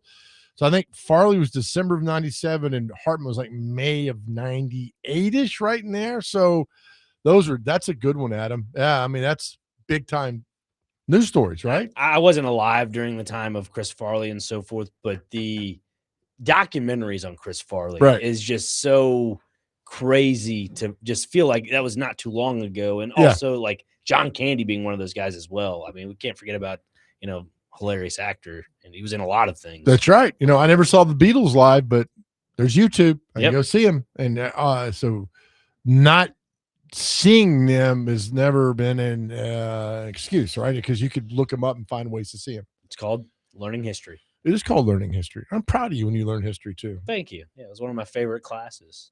Who was your history teacher at Ryan? Oh, let's see. I had Native American Studies. Also was a history teacher, Pat Simpson. He's in the Tennessee Sports Hall of Fame for wrestling. He is. One of my favorite people of all time. I can call him right now. He'd be like, hey, how we doing? Well, it's good. Mine was Byron Thrasher, who hated all of us. And he looked just like Don Shula. Yeah. Not Pat Dooling. John Dooling, offensive line coach for Father Ryan, was also one of my history teachers. Randy O'Brien, another guy. He was a Father Ryan guy through and through. History. I like walking down the memory lane. Well, all my football coaches primarily were history teachers, which I love. I mean, I'm not saying you get an easy grade, but you learn a lot. Your teachers weren't the one that rolled out the ball during PE and like, don't bother me, I'm taking a nap. Nah, that was grade school. I will say one of my more influential teachers back in the day was in grade school, Rudy Purnell. Guy was in the military. Rudy. Every time we had like a multiple choice test, you go Alpha, Bravo, Charlie, Delta. And I never passed any of those tests. But again, I learned a lot out of that. He called me Mr. Chairman because I was like, trying hard, Getting it done. Good old try. I'm proud of you, buddy. All right, we'll take a break. We'll come back. Much more, including something's going to happen in college football in 2027. I don't know how this is possible. That is really bizarre, but it's coming. It's happening in 2027. We'll talk about that in college football. This is the Chase and Big Joe Show right here, 102.5 The Game.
I almost don't want to cut in on this because he kicks it in right here, buddy.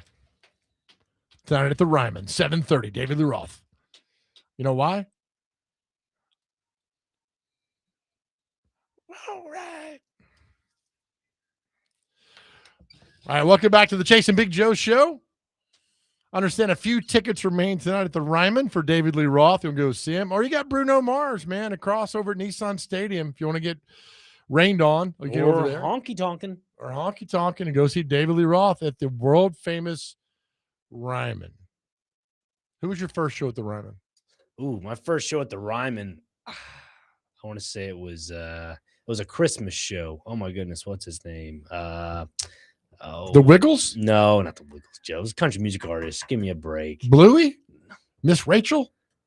No. Kim Possible? No. Joe, I'm a country music artist. What are we doing here? Not cartoons. All right. Golly. 5 Seconds of Summer, or whatever they're I called. want to say not Rutledge. Big Time Rush?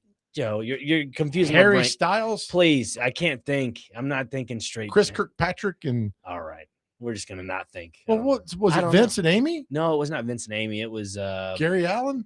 Oh, he does a Brett Eldridge. That's what it was. Brett Eldridge. Oh, he's not. What's he now? Like a crooner or something? I don't know. Okay. Yeah, I just know that he was at the Ryman for a Christmas thing. Oh, okay, a long cool. time ago. My first show at the Ryman, I saw Loverboy with the Nelsons, and it was fantastic. Really? Loverboy was fantastic. The Nelsons were fantastic, but Loverboy was amazing. Amazing show. Yeah. I know my first show at Bridgestone Arena was unfortunately Luke Bryan, but I was not there for that. I was not there for the primary act. I was there for the opening acts. Cadillac 3, Kane Brown, Cole Swindell. Yeah, that's what I was there for. Didn't Cole Swindell used to be Luke Bryan's like merchandise guy, like controlled his merch or something? Yeah, something like Good that. for I him. don't know. I just know, Brad and Brett Warren, their nephew, Joel. He's the guitarist, backup guitarist for Cole Swindell. Oh, is he? Yeah. I would like to see Luke Bryan just beat you down in the parking lot, pull up in his truck and say, "Hey, boy, no chance. Get over here. And let me have a word with you." Well, let me tell you what, that truck is a front. Trust me. Hey, Luke Bryan would beat you till next month. You don't know what's packed in here, man. I'd have to make that phone call to your mom and dad. "Hey, Nick's in the hospital. What happened?" Luke Bryan showed up and kicked his ass. That's not happening. I promise you that. All right, let's go back to our question of the day here. Our question today is, what's the first major news or sports story you remember as a kid? The first one. Let's bring in Mitch in Bellevue. Mitch, what's the first news or sports story, major news story you remember as a kid? The first one I remember was the Lorena Bobbitt, John Wayne Bobbitt incident. Are you serious with this one? I'm completely serious. I was 5 years old asking my mom why there was pictures of a knife on the cover of all the magazines when you check out of the grocery store. That's a good point. How old were you? You were 5? What year was this? So I guess this was like 90, 91, 92. Oh, and I want to know, what was your mom's explanation to the Lorena Bobbitt story? It was basically move on, son. It was along the lines of husbands don't talk to other women, or something gets removed. Yeah, exactly. For all that. Yeah. Mitch, where were you living when that story happened? I was in Kokomo, Indiana. Oh, nice. All right. So, well done. All right, Mitch. Appreciate you weighing in, Bubba. All right. Thank you. All right. Thank you. That's our question today. What's the first major news or sports story you remember as a kid? But our text line blown won't up. stop. Jeff here says, living in the Caribbean at 8 years old, I remember the widespread panic of Hurricane Camille in 1969. Oh. Yeah. That was something. That was something. Let's see. Jerry here. I'm 68. The first thing I remember was the JFK funeral. I only remember that because I could not watch television.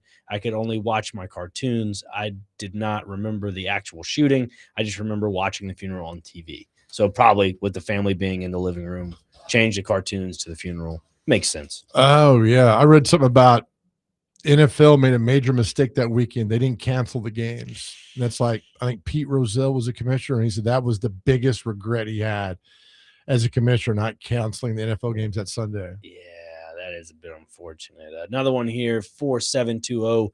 July 4th, 1976, watching the 200th anniversary of the United States on television with all the boats sailing around the Statue of Liberty. That is pretty cool. Oh, heck yeah, it is. 50 years later, we're celebrating 250 this July 4th. So that'd be Big old party coming Yep. your way, pal. 5787, the Vietnam coverage, Watergate, and Patty Hearst abduction.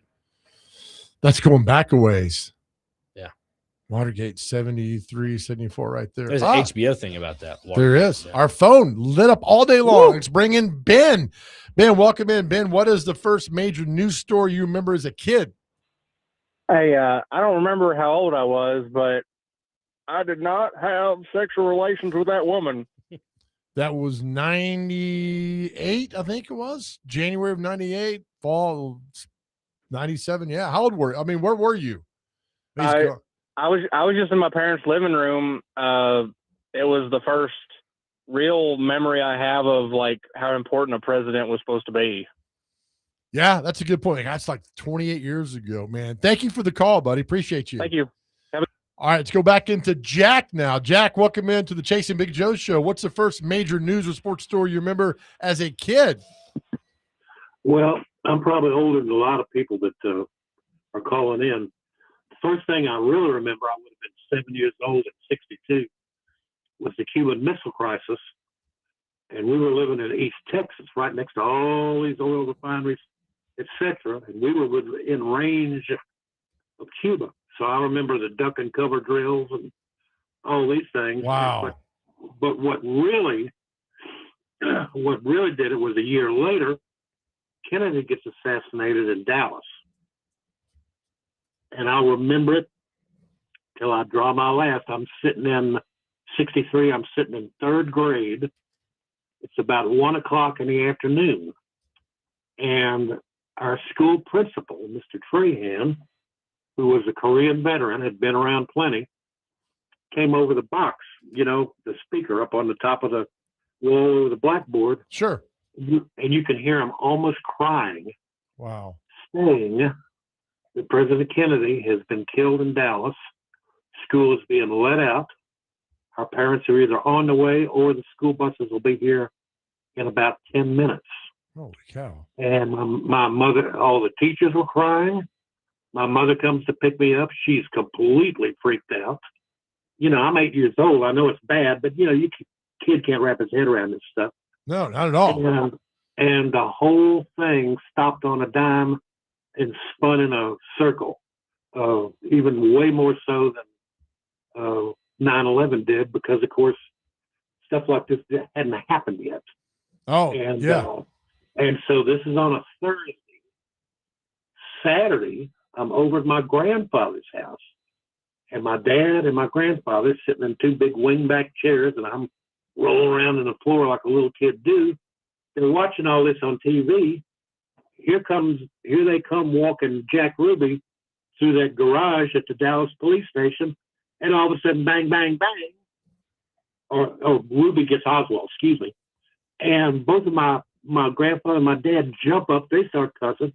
I mean, you just didn't know. And then a couple of days later, Kennedy's funeral in Washington, and the riderless horse and the little kids saluting. And yeah, it was really, that's the first thing that really, put a dent in my head. Wow. That's a heck of a memory. Jack, thank you for sharing that, buddy. We appreciate that. Oh, thank you, Jack. Much appreciated. Yeah, Jack. Had a lot of info went there. in. There's one that's kind of really coming in now, and it's the Steve McNair murder on July 4th. Yeah. How old? I'm always curious. How old were you when that? I mean, for you, you were. That was what year? 2009. 2009. I was 10 years old, and I remember exactly where I was. I was at Mary Helen's house. We were in the pool, and then we came in. Mary Helen. Yeah. She always threw a 4th of July party every year. Mary Helen did? She did. All Rest in right. peace. Very, very wonderful. Oh, great. Thanks for that. Sorry. I mean, it was a long time ago, Joe. But anyways, I remember she had a small television that, not the crank ones in the back, but like you had the little bunny ears on it. Yeah. And I just remember turning it on, and it was, I think, Channel 2, funny enough. And it was a coverage of Steve McNair's passing.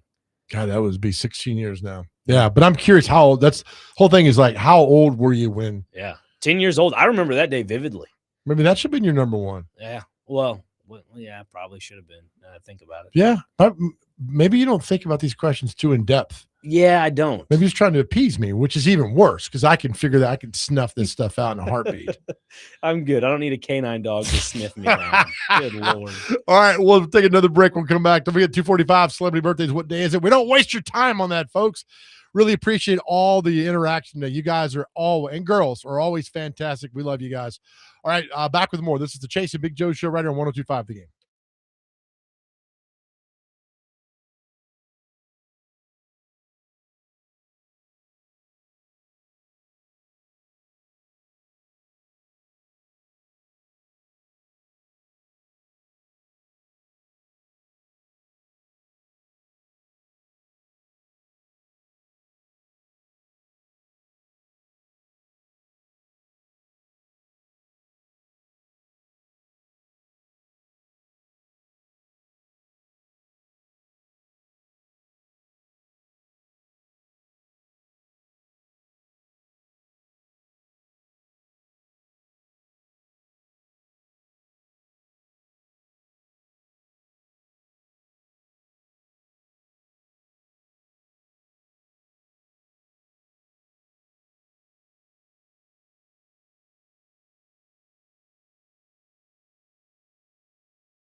Chase and Big Joe, 102.5 The Game. Dr. Crane, Nick Frazier alongside Big Joe Dubin, Brandon Bigsby behind the glass. Getting into our question of the day, along with some other stuff along the way. We've had a wonderful show, a lot of interaction, which has been great. The phone lines have been loaded as usual, and you guys are fantastic on the text line as always on the Wilson County Hyundai phone and text line at 615-737-1025.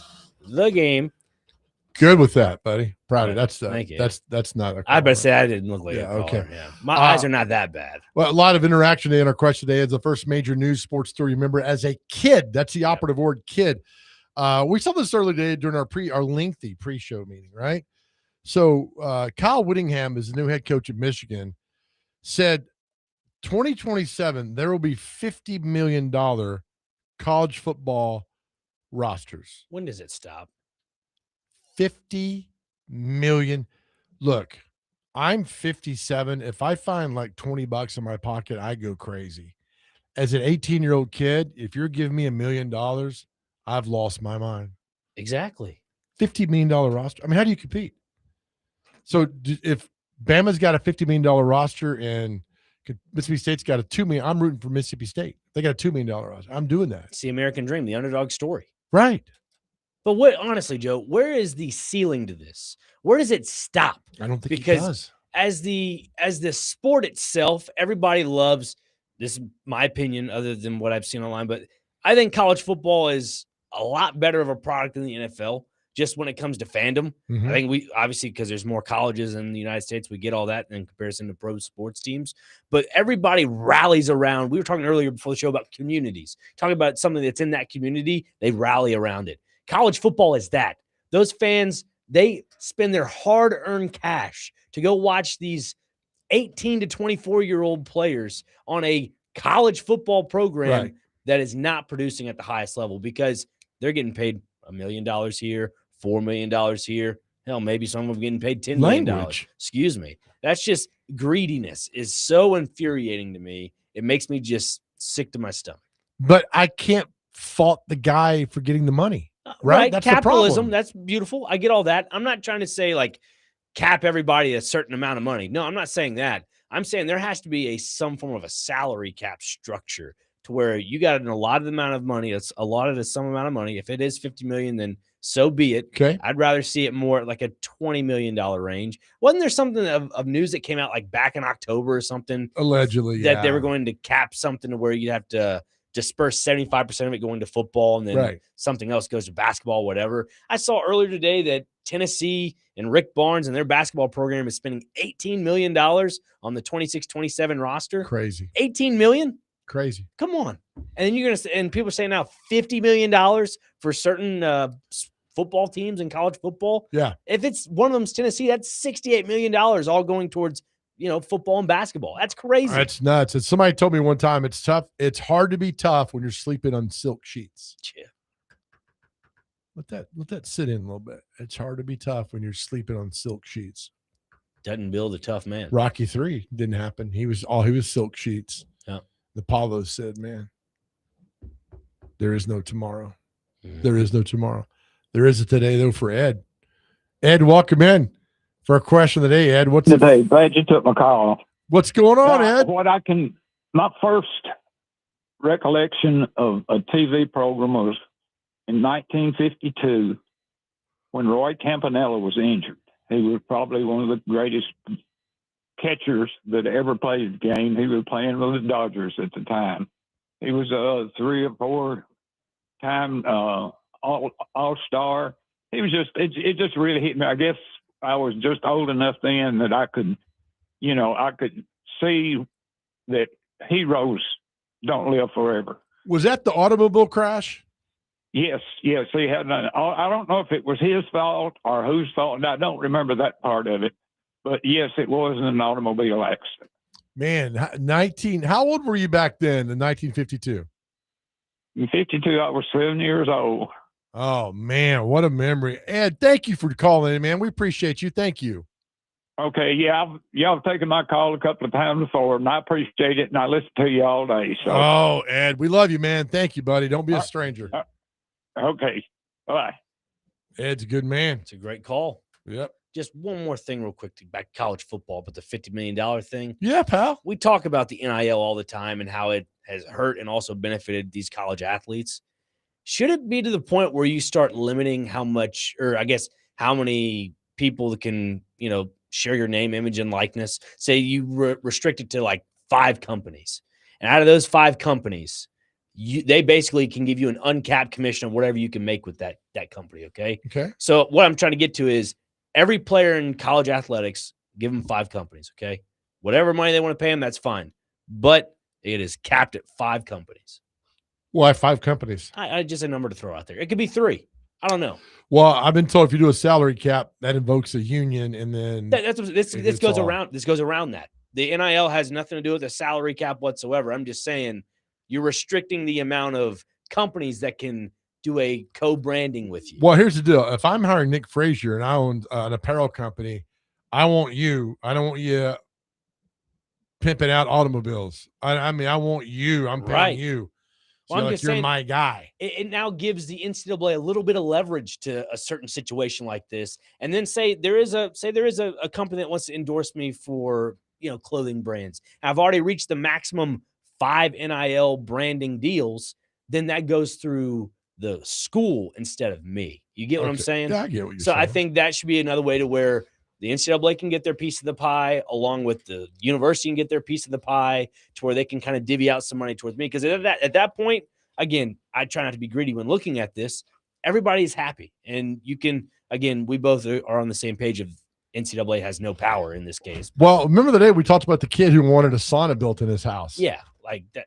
That's Right? ridiculous. And there's some schools will go up and say, all right, we're going to build you a sauna. Can you come do that? I think it's just, and here we are. We spent a whole segment on this, and we're not talking about what's happening on the field, right? And that's the frustrating part with all this. We're not talking about what's happening on the field. We're getting to that point. You mentioned that there. It goes back to our comment earlier about the college football playoff structure. And I mentioned before, if you don't have the rule book set in stone for these players and the way you want to do things, why expand the playoff? Yeah. It's the wild, wild west right now. Nobody knows what's happening. It's gone crazy on us. It is. But a $50 million roster. That's ridiculous. Go back in time. Who would be the biggest NIL get of all time? Herschel Walker? Reggie Bush. Reggie Bush. He did get paid. Yeah, well, not the right way, but yes. He did get, that Bush. Johnny Manziel.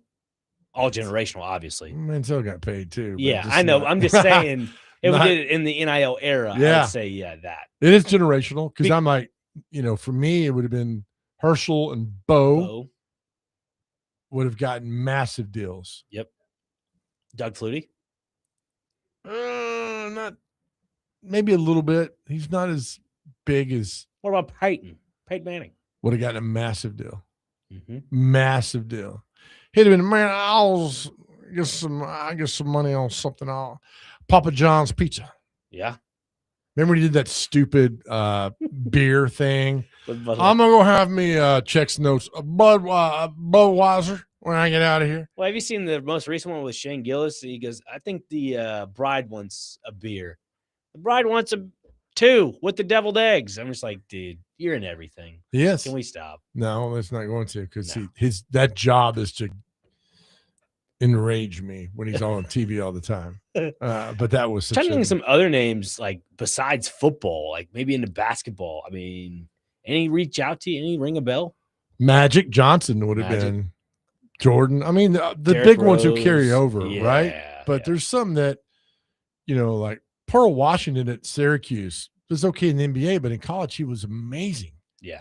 So these guys in college that would have been amazing. So you'd kind of like, well, who did good in the pros? This isn't about the pros. But imagine about that too. The mindset when you go back in time, those players are trying to get to the next level, the professional level, to make a better life for themselves. Now, sure, some of those guys are probably, getting some money under the table in some sorts, but look at the society that's built right now in college football. I'm getting recruited, like you mentioned with the sauna, I'm getting $1 million before I even step on the football field. You're right. What does that bring to the university? Nothing. All right. Mike Organ says to tell you, tell Dr. Frazier. Oh. You can't cap anything without a union. Is that so? Yeah. And he says, you got a problem with it, let me know. Well, as long as you don't revoke my Rayon City card, I think I'll be all right. It might be in danger. All right, we'll take a break. We'll come back with what day is it and celebrity birthdays. We do not waste your time on this show. That's next, right on 102.5 The Game.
All right, welcome back to the final segment of the Chase and Big Joe show right here on 102.5 The Game. Chase McCabe off today.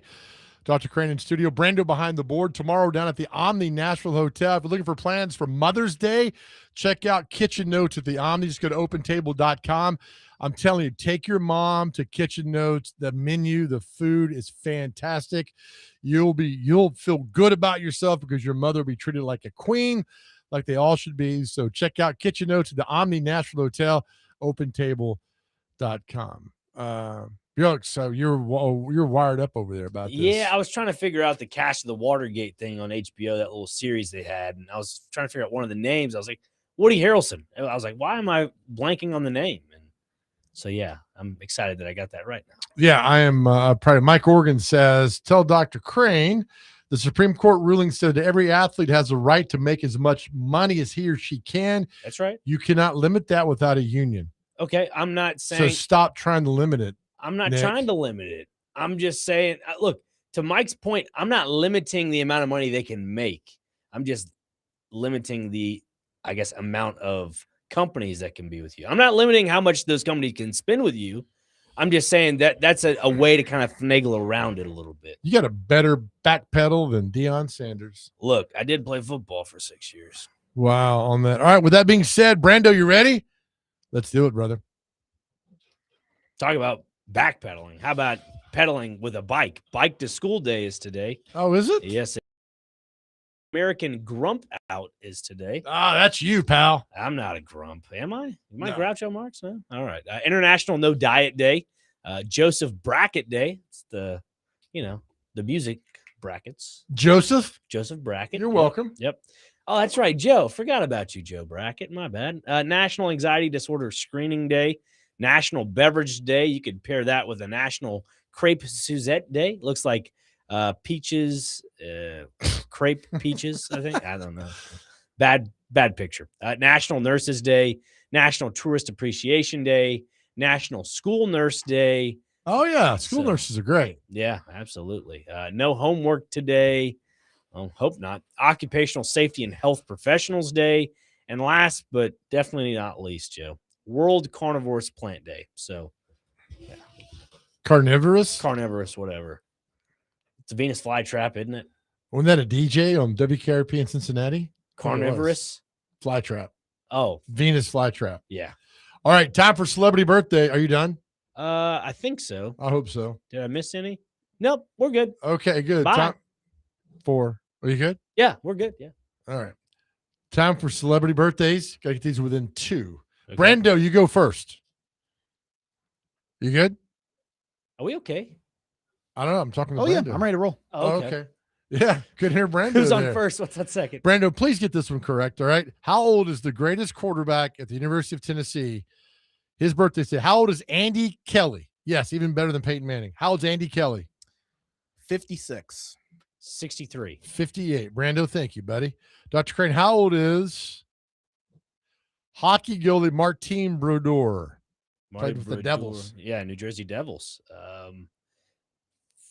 52. 48. 54. We're tied at 1.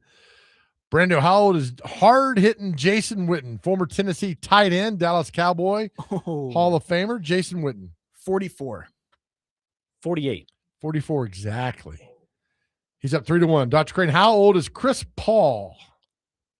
Chris Paul is 37. 42. 41. Wow. Brando's up 4-1. Brando, how old is Jose Altuve? 36. 34. 36 exactly. All right. I can't do nothing about the Johnny on the spots here, okay? No, I mean, this is too odd, right? It's like the ACT test. You get like a 36 and you're a 1.7 GPA. We'll investigate. Dr. Crane, how old is it your turn? Yes. How old is Angel Reese? Angel Reese is 26. 24. 24 exactly. Brando's up 8-1. Brando, how old is Bob Seger? Ooh, Bob Seger. 79. I hope I get this right. 77. 81. Brando's up 9-1. Dr. Crane, how old is Dancing with the Stars host Tom Bergeron? He used to host America's Funniest Home Videos, too. Yeah, he sure did. Tom Bergeron is 67. 73. 71. Brando's up 10-1. Brando, how old is George Clooney? 72. 70. 65. Dr. Crane, how old is former British Prime Minister Tony Blair? 67. 81. 73. Lightning round. Brando, how old is singer Jimmy Dale Gilmore? 74. 78. 81. Dr. Crane, how old is actress Roma Downey? She was in Touched by an Angel. 77. 68. 66. Brando's up 11-1. Brando, how old is actress Julianne Phillips? She's been married to Bruce Springsteen, I think. 67. 71. 66. Brando's up 11-1. Dr. Crane, how old is guitar player Mark Bryan of Hootie and the Blowfish? Bullfish? I didn't know that. I mean, either, too. All right. Let's go 58. 54. 59. Dr. Crane, you got 2 now. Brando, how old is rapper Meek Mill? Ooh, Meek Mill, 34. 36. 39. Dr. Crane, how old is lead singer of They Might Be Giants, John Flansburgh? 53. 61. 66. And with that, we're over. Brando wins 11-2. Brando. Heck of a job, buddy. Proud of you, man. Big old whooping. Thank you. That was easily my best performance. I even surprised myself a bit. It was so good that it was on the brink of us calling in an independent investigative official group. Yeah. To see if, like, all right, is this all good? The birthday officials. What's going on here, right? We didn't know. Are you the committee of that? The president of that? Hell yeah, I am. It begins and ends with me. I'm like Harry Truman. The buck stops here, pal. Fun show. Tomorrow, where are we? We are at the Omni Nashville Hotel at Barlines. So if you want to stop by and say hey or take a picture, we'll be there. Absolutely. Brando, good job as always. Appreciate you. DVD's coming up next. Hey, we leave every show every day with the message we'll do until the end of time about our guys out there. If you are struggling, if you need to talk to somebody, please reach out to us or go to unitycares.com. We tell you all the time how beautiful you are, how strong you are. And I say this too as well. I want to hear your story rather than go to your funeral. I know that sounds harsh. That's how much we love you guys. I want to hear your story. I want you to open up. When you open up, you find gratitude, you grow closer to God, and you realize how great you are. So if you're going through a bad day, they happen. But as we say, every bad storm does what? Runs out of rain. Just know how much we love you, and know that more importantly, more than anything in the world, how much God loves you. We'll see you tomorrow. DVD next.